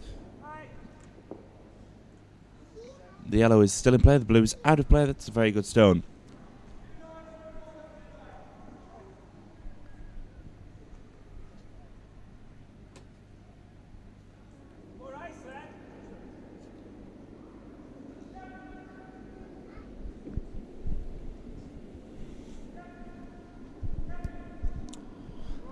Now, you don't have to be an expert skip to take the blue out. That would be the next stone to play for the Summers team. But right now, it is the team of Greg Dunn who has stepped up to play. Guard, I would have said.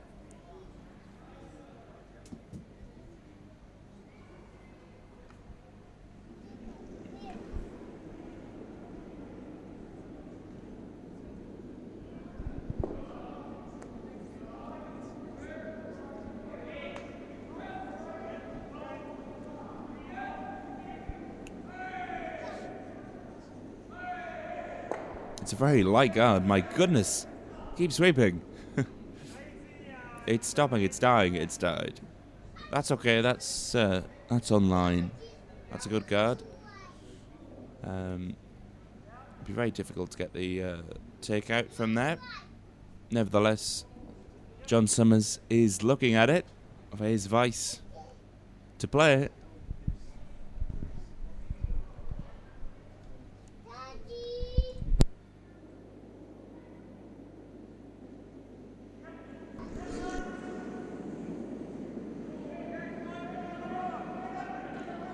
Charles Jackson, the stone has been released. I think he's going for the takeout.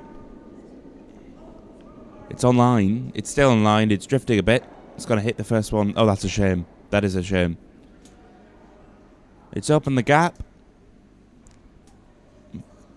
How many stones to go? The first stone by the skip, Greg Dunn. Guard would be the obvious one.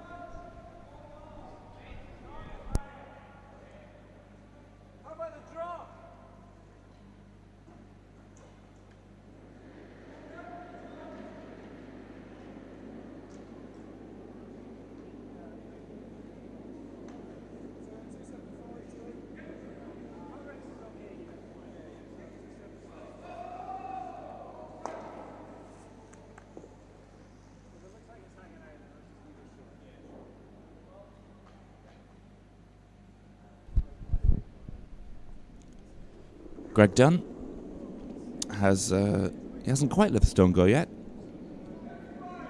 Not that I'm rushing him. Hold on, let's have a look. The sweepers are ready. I think both meant to stand at one side. I don't know. Okay, so he's let it go. Could just be a new team tactic.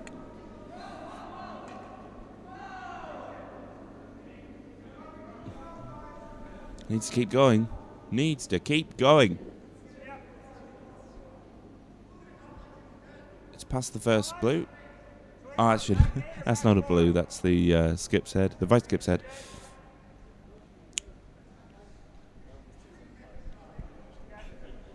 That's perfect. It's online. It's a good guard. And it's in the house, crucially. It's a second shot.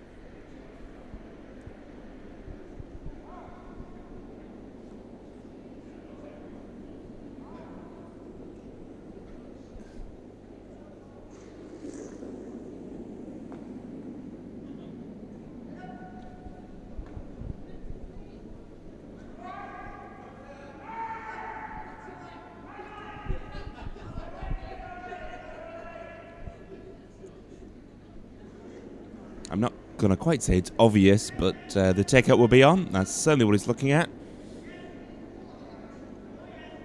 Stone has been released. He's coming down at great speed. That's definitely takeout weight. Has he got the right edge of it? Oh, dear me. Dear me.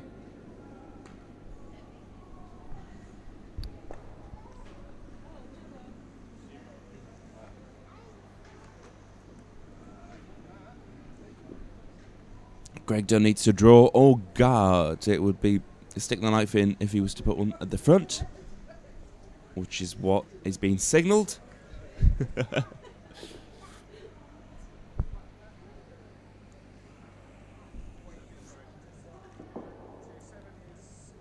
Okay, Greg Dunn. Is it a done deal? Thank you.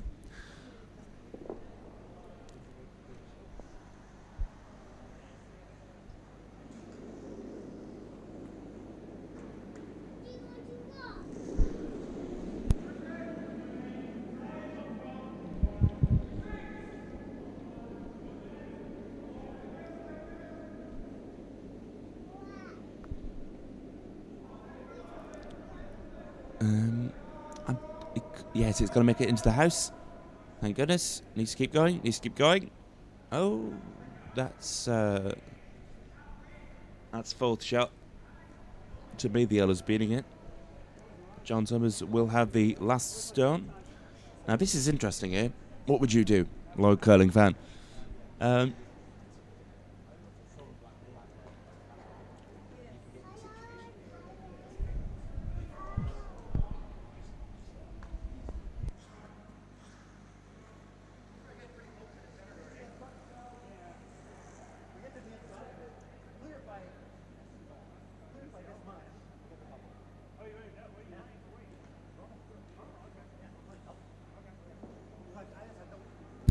The last stone of this, the seventh end, 7 of 10. We've played 6 minimum.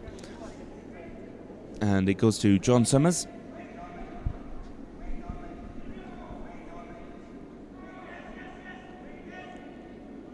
That's draw. Well, it's not draw weight. It's coming around. It's going to promote one of the blue. This could go horribly wrong. My goodness. Right, it's past the first yellow. Oh, thank goodness. What a stone. Keep going. That's one blue. That's definitely one blue. Yep, one blue. That could have been a crisis.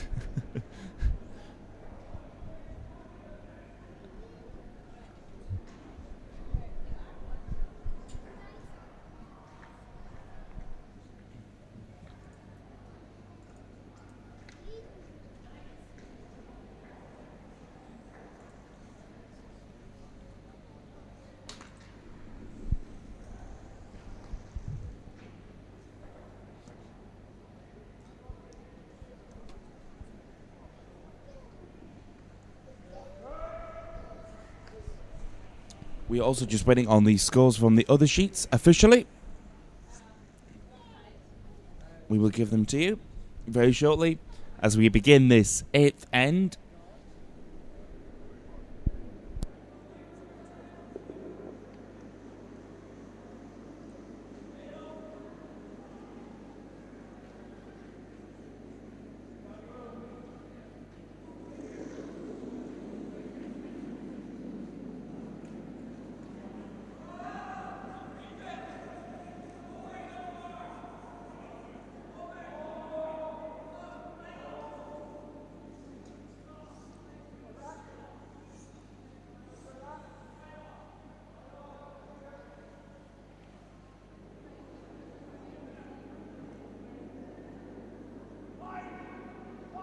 Alan McDougall's team have made it into double figures on sheet D After 7 ends, it stands 10 stones to 2.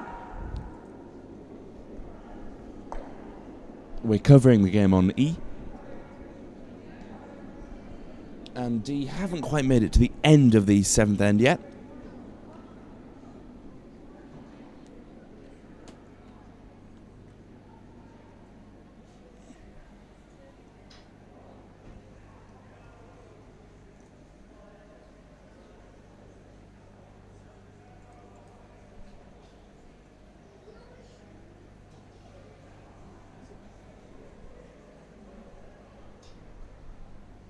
I mean F. F haven't made it quite to the end of the 7th end yet.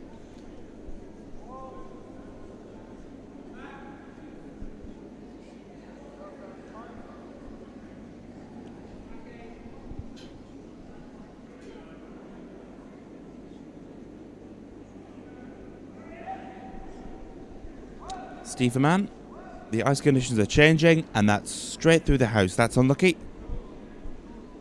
No use to the game whatsoever. And that's not being crass.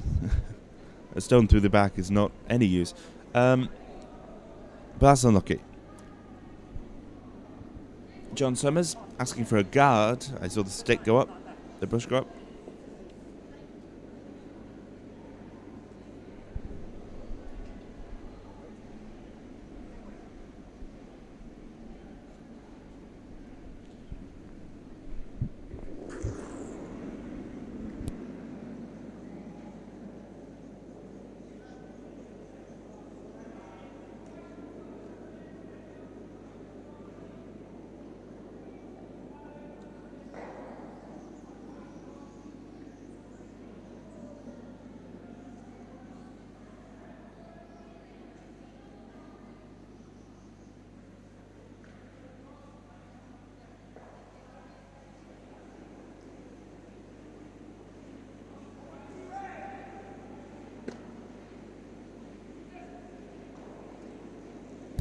Stephen Hines, the second.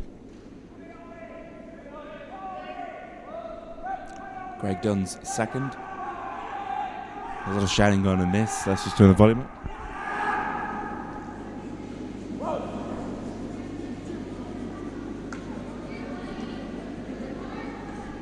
How close is it? How close is it?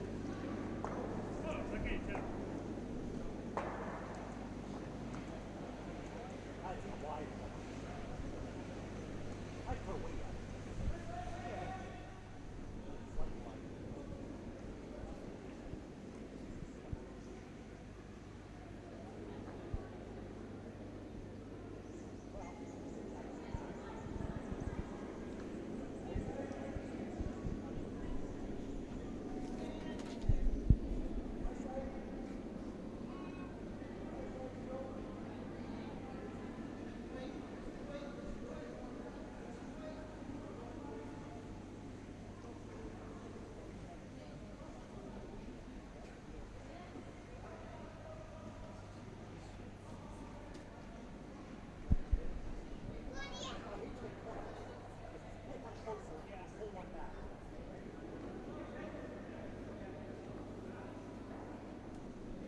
He's asking for the draw.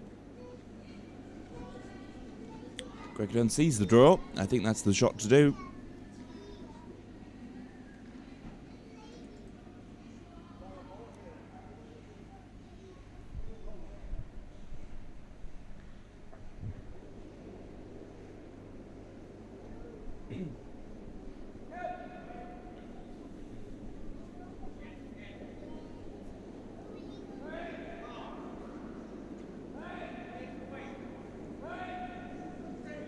Sweeping him like crazy. That's very well swept, my goodness. And it's in. Very, very well swept. Credit to the team, then. It's amazing how far a stone can go. Once swept. Of course, you don't have that in wheelchair curling, which I am a part of. Purely because... I don't know if you've ever tried to see sort of people in chairs sweeping.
Greg Dunn wants to try and draw here.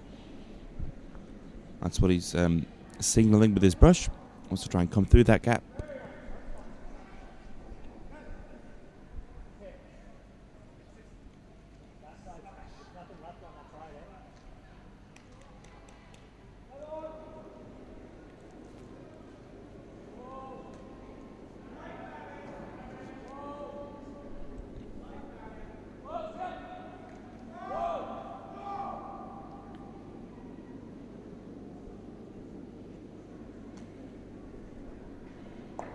Oh, that's exactly what he's done. Hopefully taking the yellow out. Keep sweeping, yes. I think yellow might still be closest, but certainly got rid of it a little bit.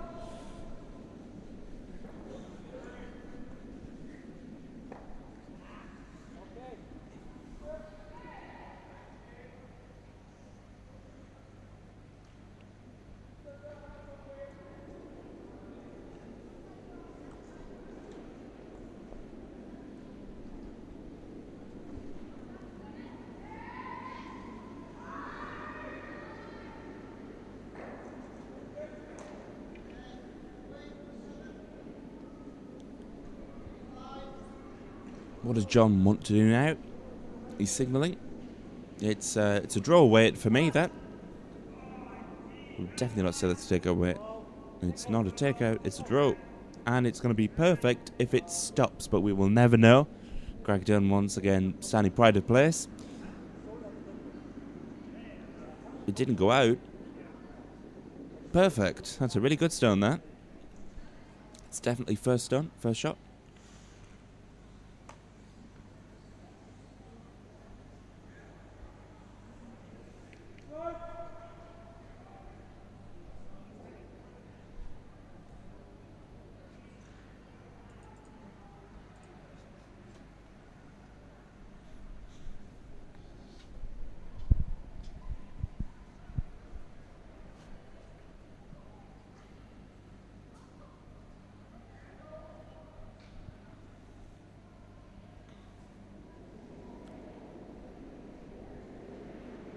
Okay, are the baits the vice skip? Looking to hit it on the nose, the two that are at the front of the house, which I think he's going to do. He might split them, which is unfortunate. Let's have a look. Ooh, no. That's a mistake. That's a big mistake. Yellow sitting 2, as far as I can see. Yeah, definitely 2. Yeah, guard.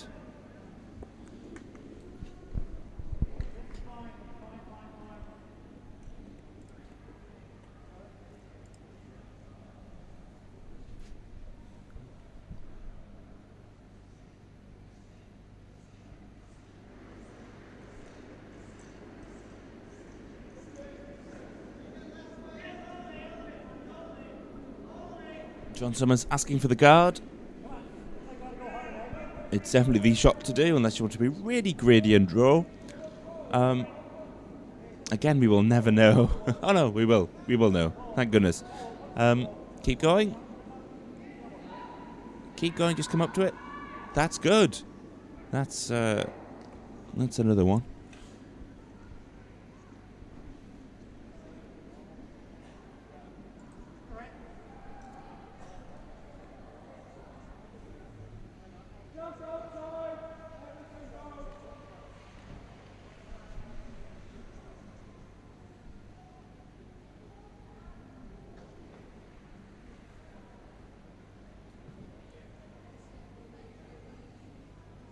Okay, this should be Greg Dunn.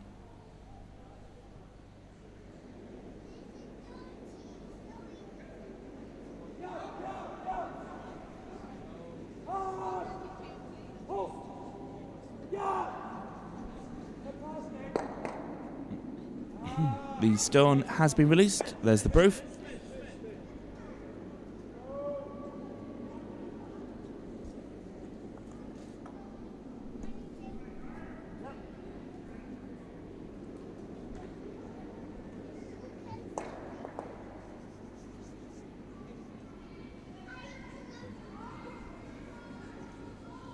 Still definitely one yellow.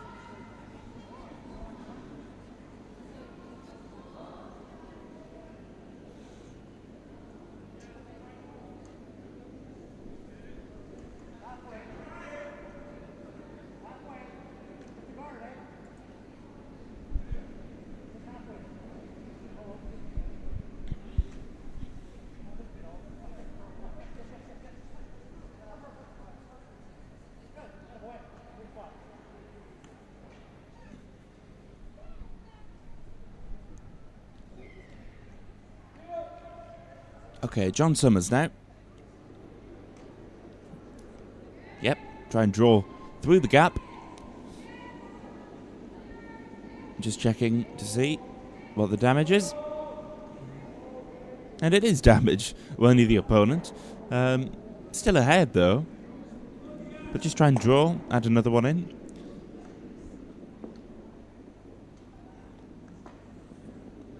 It looks to me as if it's 2 at the moment.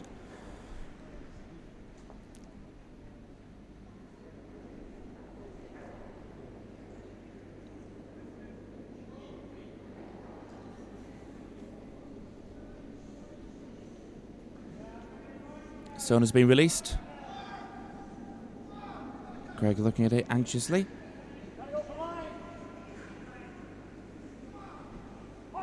Yes, perfect. Through the gap. Well, it's plugged the gap. It hasn't went all the way through the gap, but still. It was a fabulous line.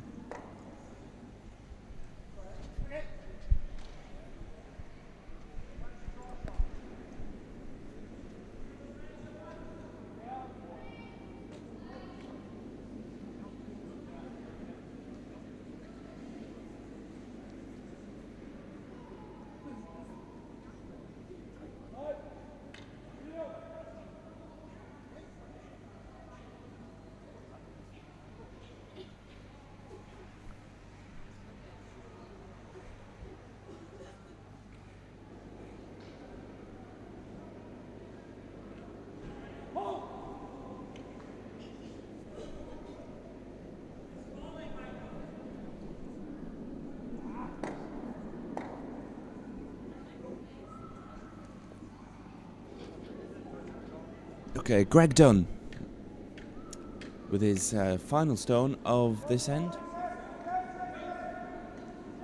Yes, definitely, final stone of this end. Looking to go through the other gap. Close your eyes, it's going to be a tight squeeze. Oh, goodness me. Well.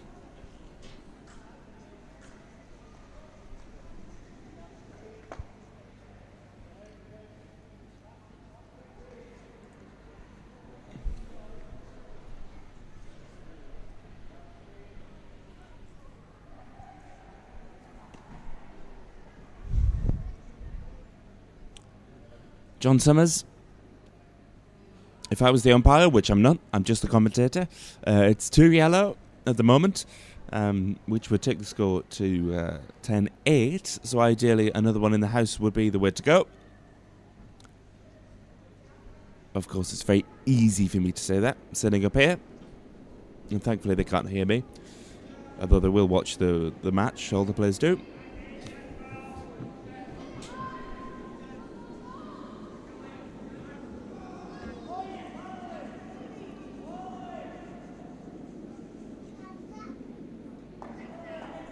Stone's on its way. Greg getting ready to sweep. This time with incredible urgency. It's going to hit the first blue. That's a shame. No. Now, is it 2 yellow? Am I right? They're having a look.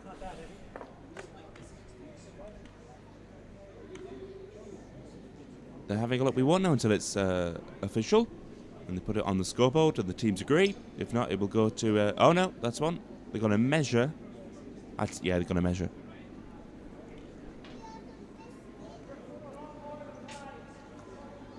It's yellow. Looks like they're going to measure this one.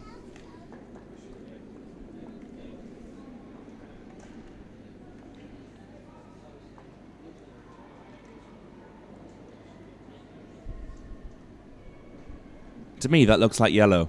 I'm going for 100% accuracy. Let's have a look. I got the first one right. Just for pride, this.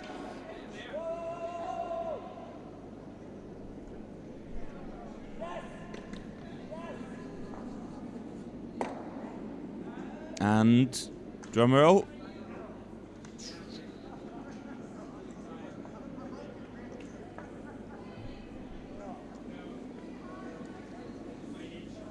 Yellow, is it? Yellow it is. 2 yellow. So after the 8th end, that takes the score to 10-8 in favour of Greg Dunn.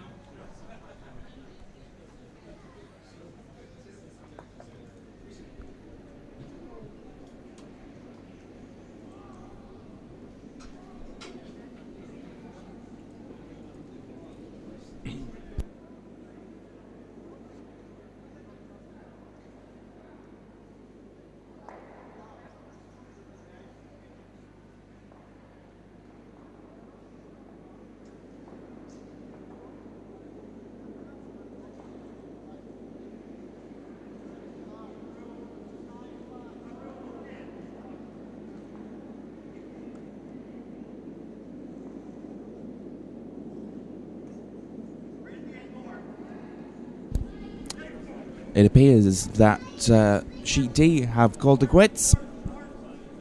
McDougall leading by 10 stones to 2.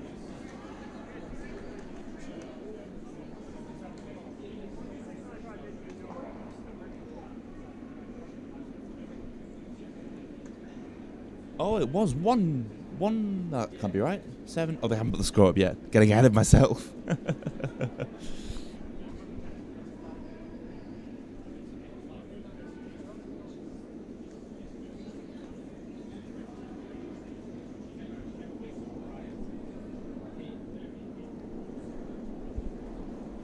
Okay, let's get this the penultimate end underway.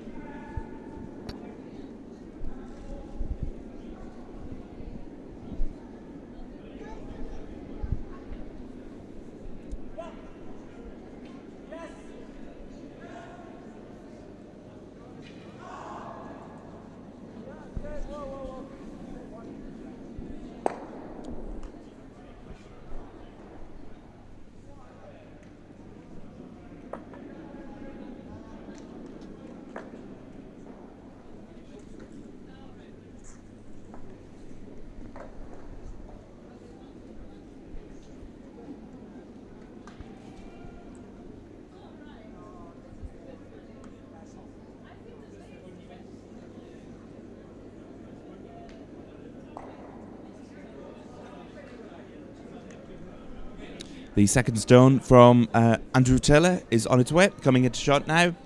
The weight looks okay. I'm shouting a little bit because there's a lot of people in the bar at the moment. And it's coming through on the system. I'm not usually this shouty.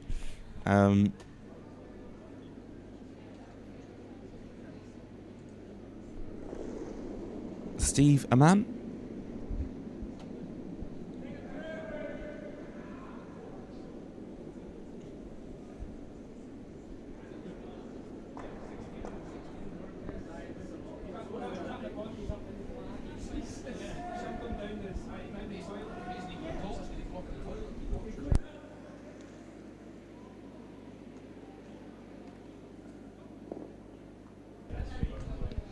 And now the whole team is sweeping this.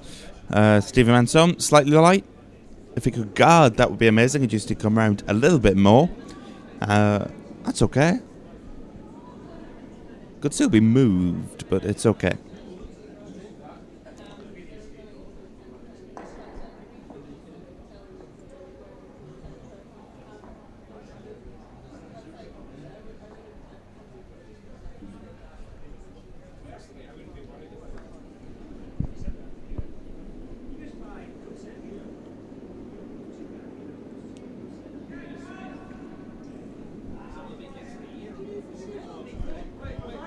So if you're an John Summers fan, if you're a family and friends, he needs to average, he needs to get 3 basically. He needs to prevent the Dunn team from scoring.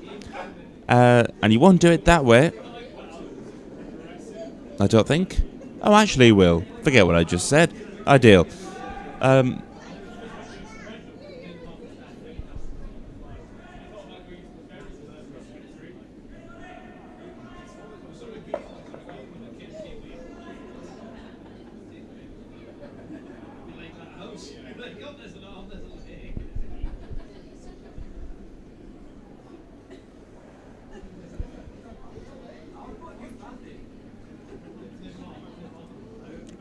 Stephen Hines now for Greg Dunn. Greg Dunn, who has put on a pretty sterling display, a pretty stellar display, being what part of the country you're from. Nothing to do with the farts. Stephen Hines, the second. Forget what I just said. That looks good. Just needs to stop anytime now. It's going to hit his own. That's a shame. That is second stone. Second shot.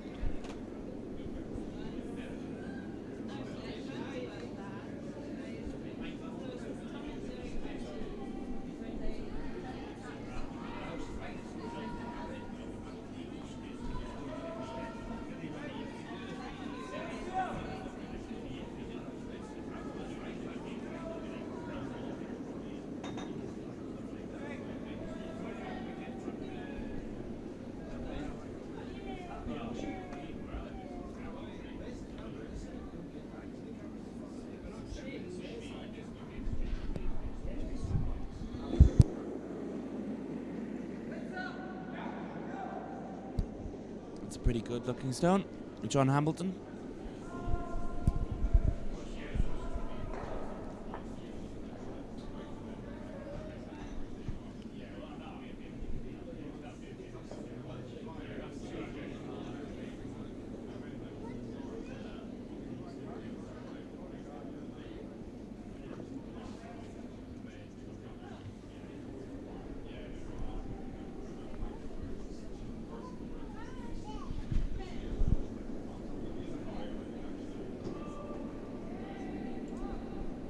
Stephen Hines now, taking his last stone of this, the penultimate end. Looks heavy. I think it's meant to be heavy, thank goodness. Yes, that's one, that's two. Well played.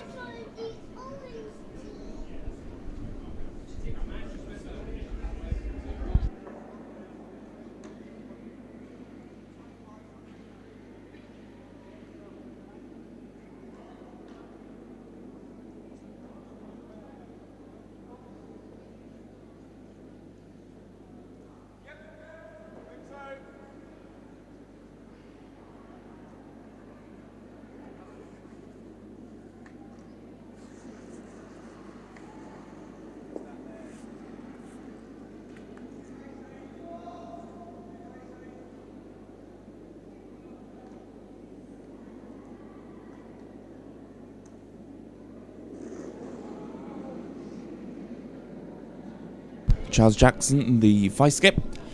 Oh, that's okay, actually. I thought it was going to really hit the blue, which would have been could have been fatal in sort of gaming terms. But that's okay. Well played, Charles Jackson. Serves me right for trying to trick the score during someone's shot.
Okay, Charles Jackson, the vice skip.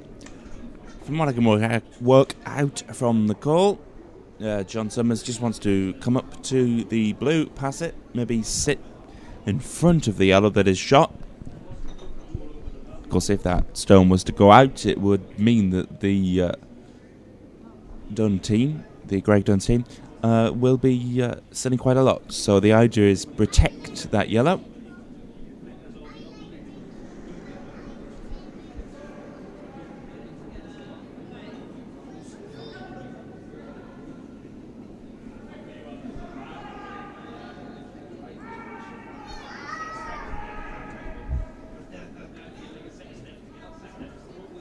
Looks good, looks good. Just needs to slow down. Slow down. Yes, that's better. Well played. Goodness me. That's second shot. So 2 yellow, which would mean, if the scores were to stay as they are, it will be 10-all. But it's nowhere near the end of this end.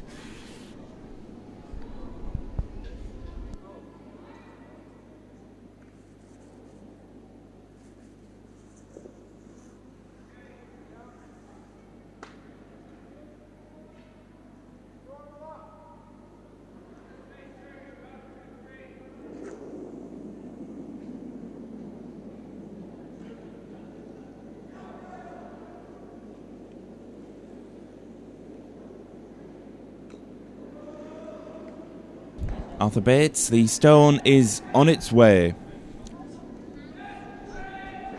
And let's have a look. It's coming into shot. Oh, goodness me. Goodness me. It's going to hit the first one. Oh, no, that's not what they wanted. I don't think. I could be wrong. Now, this is where the thinking begins in the ninth end.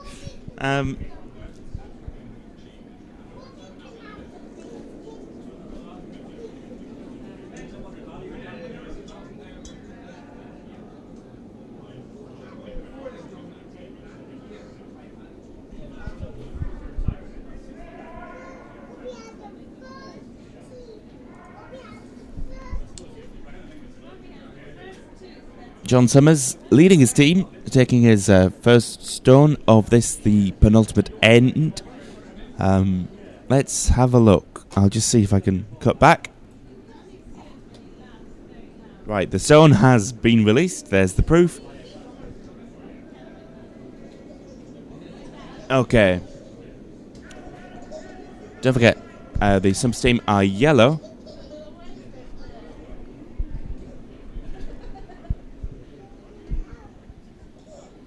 Needs to keep going. Needs to keep going. It's still sitting 2.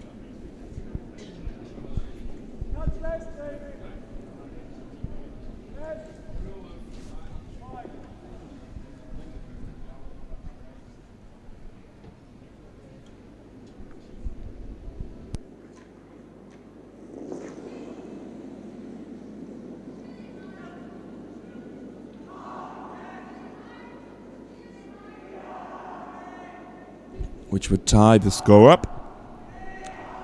Greg Dunn taking his first stone. What to do? Well, I don't think there's a way to get the yellow stones out. They look pretty clustered up. We're certainly not looking at that shot that I'm suggesting. Rightfully so, actually.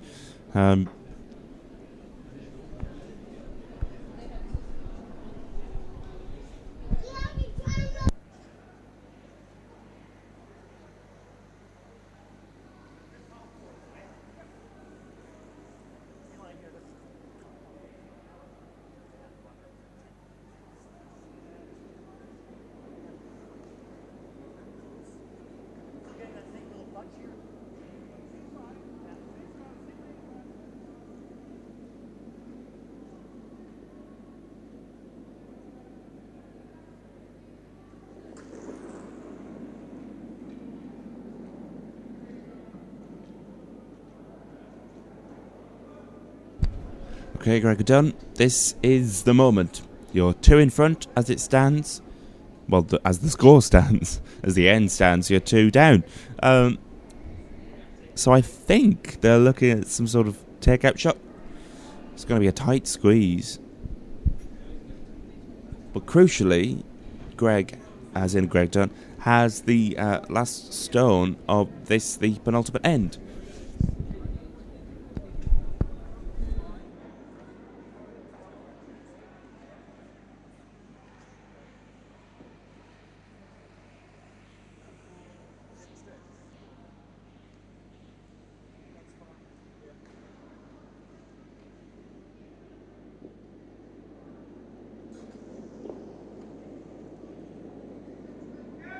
Okay, he's let the stone go.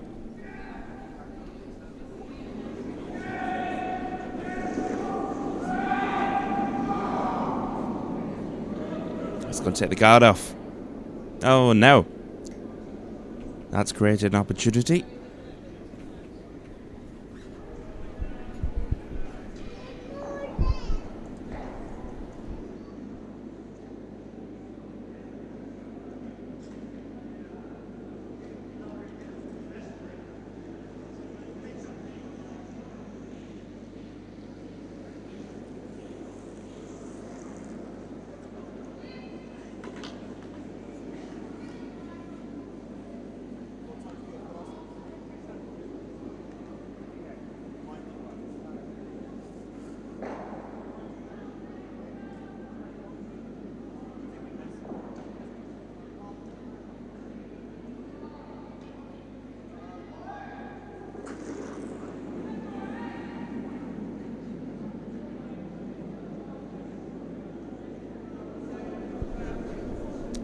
Step forward, John Summers, leading his team in this, the penultimate end.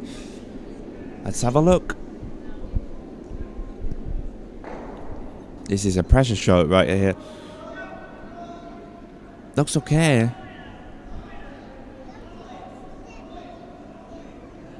Looks good. That's pretty good. Oh, goodness me. Small nudge.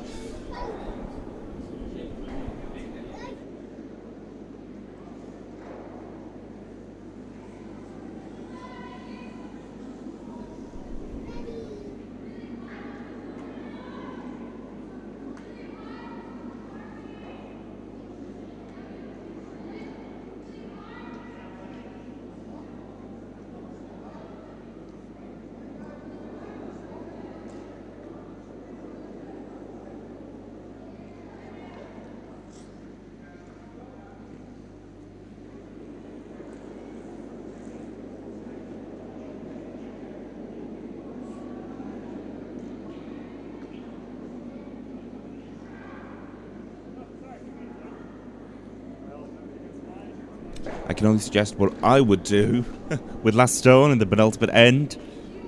Facing a 2, definitely. You just kind of hit and hope, really. I know that's not the correct curling expression. But if you could hit 1, which is what they're looking at,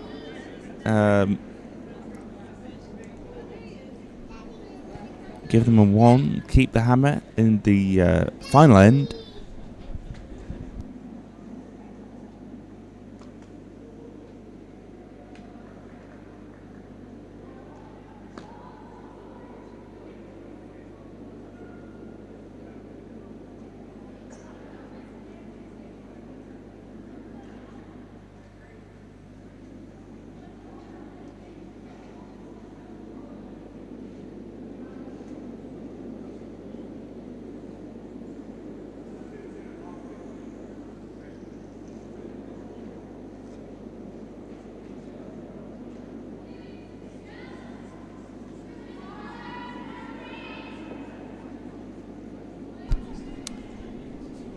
Greg Dunn taking his final shot of this, the 9th end of a 10-end game. What to do? Decisions. He's made one. It's away. This could be a crucial shot. Needs to keep going. It's hit 1. It's hit his own. Yes!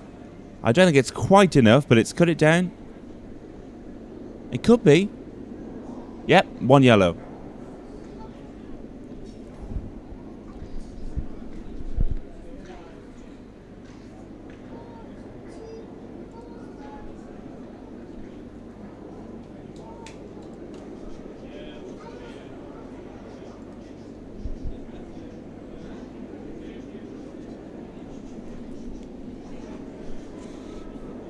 And the reason I went yes in a shouty way is because not only has it cut it down to 1, but Greg Dunn also retains the hammer in the final end. Now, I said yesterday, I'll say it again today, if you were going to keep the hammer, you keep it in the 10th end.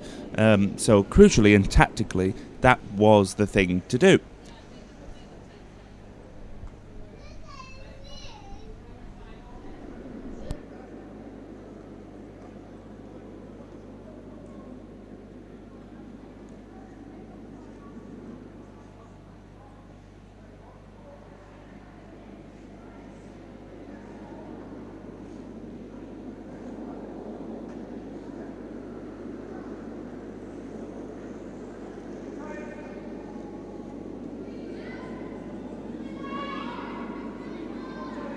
The final end is underway. You get a full update of the scores, but let's just keep it on the match that we're covering. This could be a crucial end, shot for shot. This is pressure at the highest order. Andrew Taylor takes his first stone. That's a centre guard just over the hog line.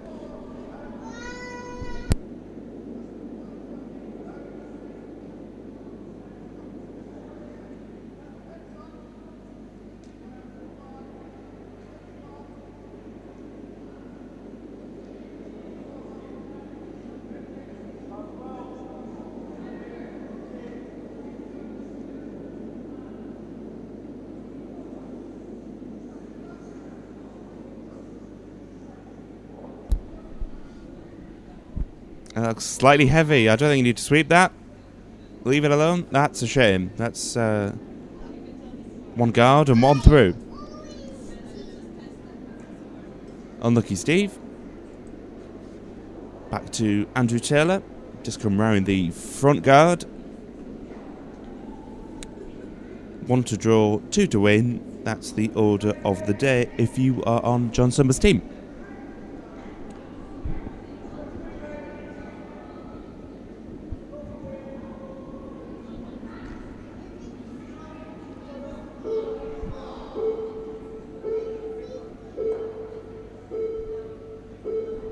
That's a pretty good stone.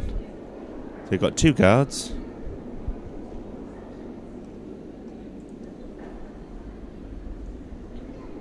If you're on Greg Dunn's team, on the other hand, just retain the lead.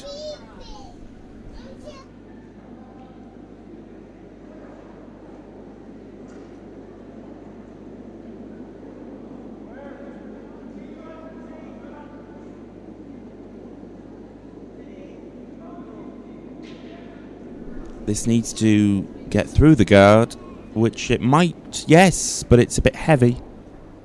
I wouldn't sweep it. It's not stopping. This is me being totally impartial. Oh, it did stop, thank goodness. But it's on the outside. It didn't look like it was going to stop. It just sort of tapered off in the last sort of few feet.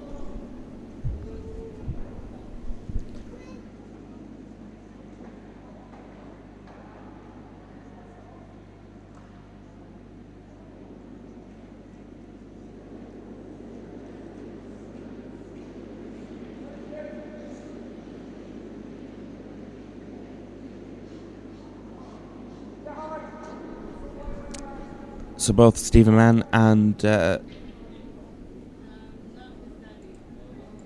Andrew Taylor have done all they can. Now they can just watch and wait and sweep. Now the pressure is on the seconds. John Hamilton and Stephen Hines.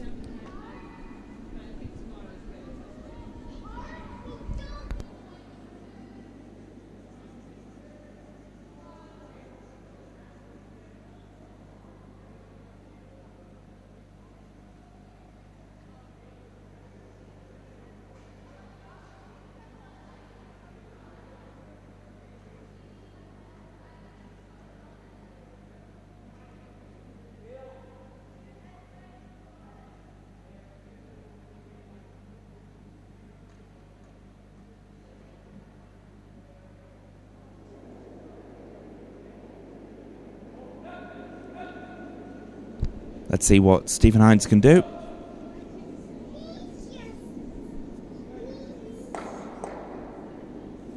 That's 1 guard away. Quick.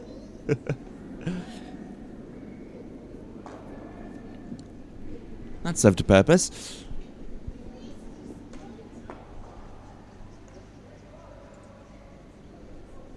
John Hamilton. John Summers wants a guard.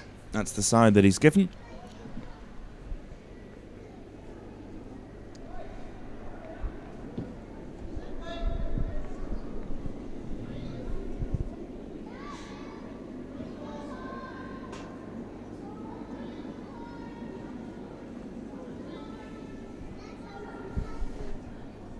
And they're sweeping it like crazy.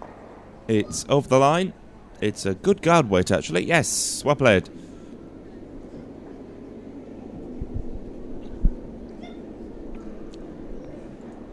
So John Hamilton is done for this session. All he can do now is watch and wait and sweep accordingly. Stephen Hines taking his final stone of this game.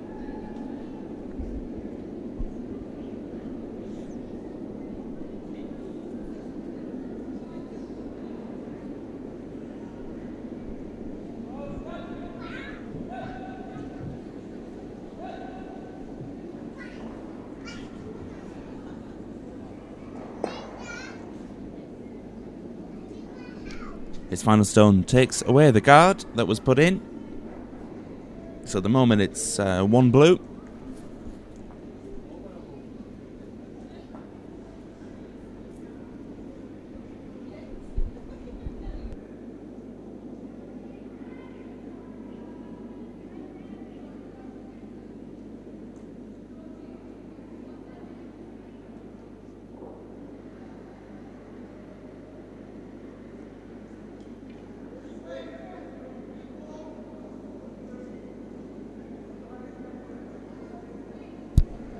Charles Jackson, the pressure is on the vice skips now.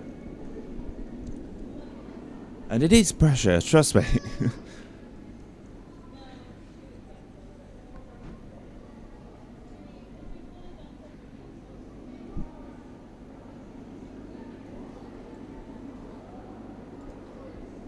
Arthur Bates is the only reason I keep saying people's names. I keep saying people's names purely because family are watching and friends are watching. It's always good to know when your family member or friend is playing. Slightly different if they're watching. All the way to Scotland just to watch a game. It's different when they play. Yes, perfect.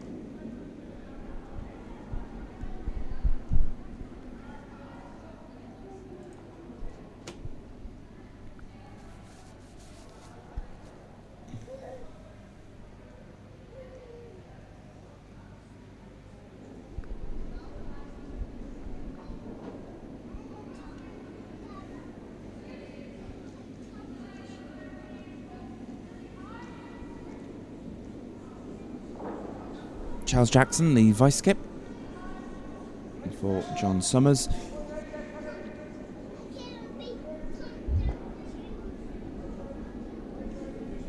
Looks like a decent draw weight. Decent draw weight. It's going to go past the first blue. That's well played. Just needs to perfect. And that is the shot. Just needs to stop. Yes. Well played. 1 yellow.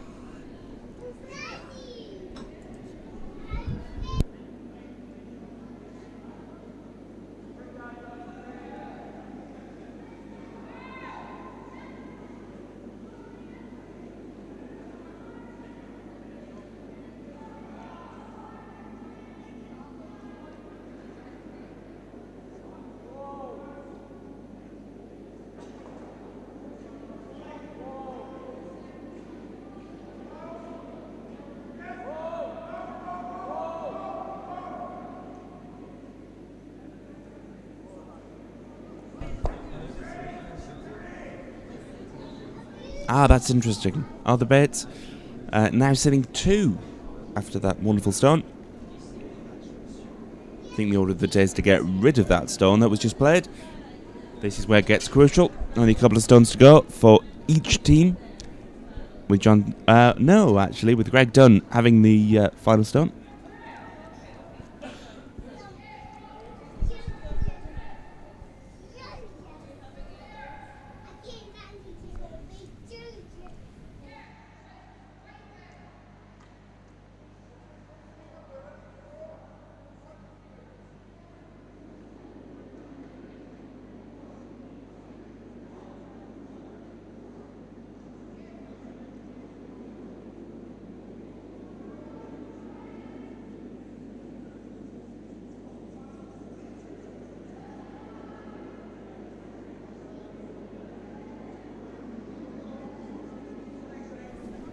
John Summers taking his first stone of the final end. If ever there was pressure, it's now in the final end.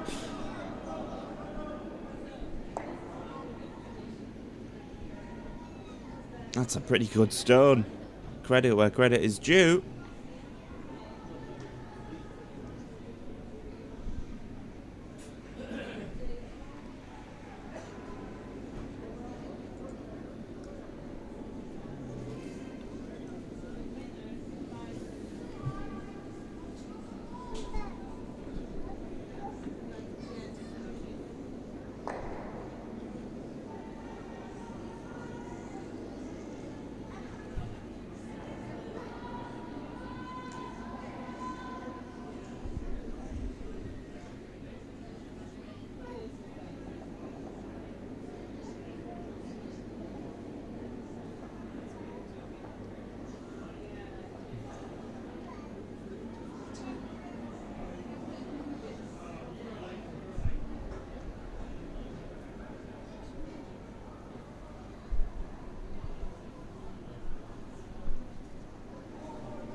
That's definitely a takeout weight. You could tell just by the way through it. Needs to come round a bit more though. Don't miss it, whatever you do. Goodness me. Lovely. Wick and roll needs to stop. Well played. That is a pretty good stunt. Credit where credit is due. Well played. Greg Dunn. I'm sure you'll watch that tonight.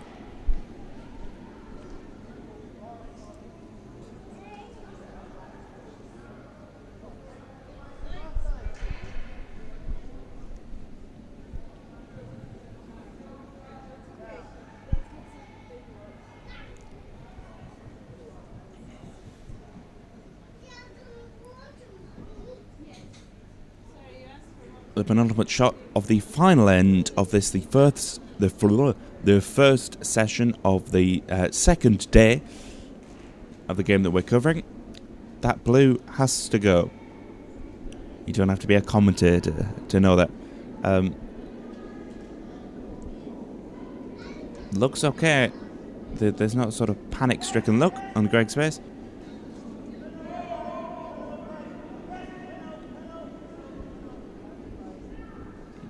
Lovely. You can't see. I think it's got it. Yes. Right. Game on. Final stone. Greg Dunn. The blue has to go. Sorry, the yellow has to go.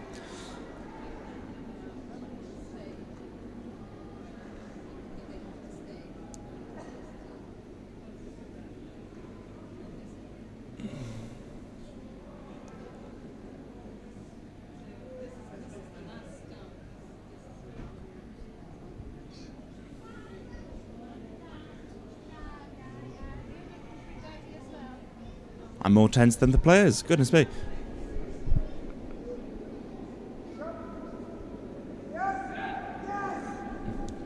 Last rock. It goes to Greg Dunn. Looks online. Looks okay. Looks okay. This could be good. And yes, needs to stay. Well played.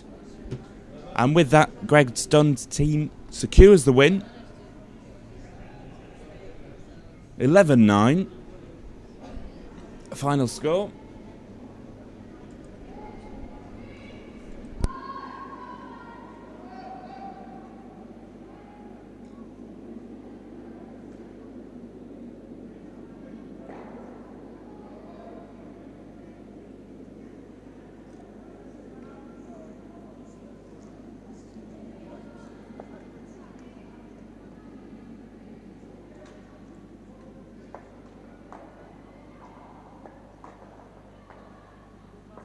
Sterling effort by both teams there. Let's just have a look and see the final score. All the games have finished. Let's have a look.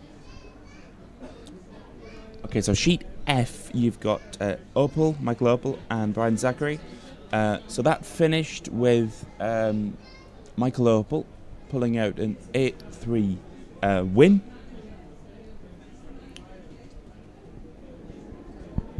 And that's the only score we were waiting on. So, thank you very much for joining us on this YouTube broadcast.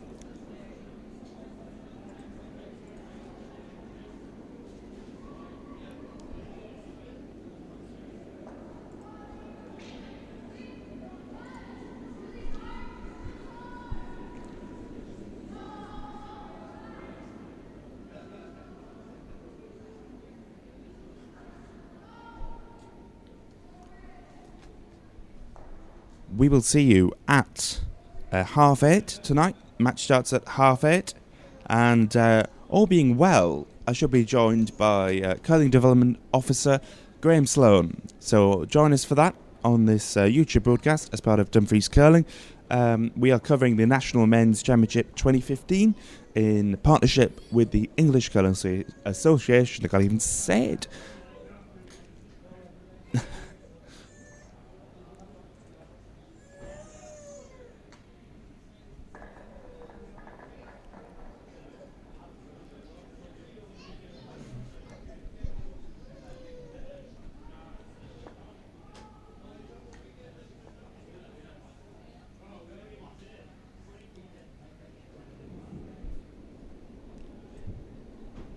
So yes, as I was saying, myself and Graham Sloan, hopefully tonight at 8:30 as we introduce the final session of the second day of the National Men's Championship 2015 in partnership with the English Curling Association. For now, I've been Michael Greaves McIntosh. Thank you so much for tuning in over the sort of 3 hours, 20 minutes, and we will see you soon.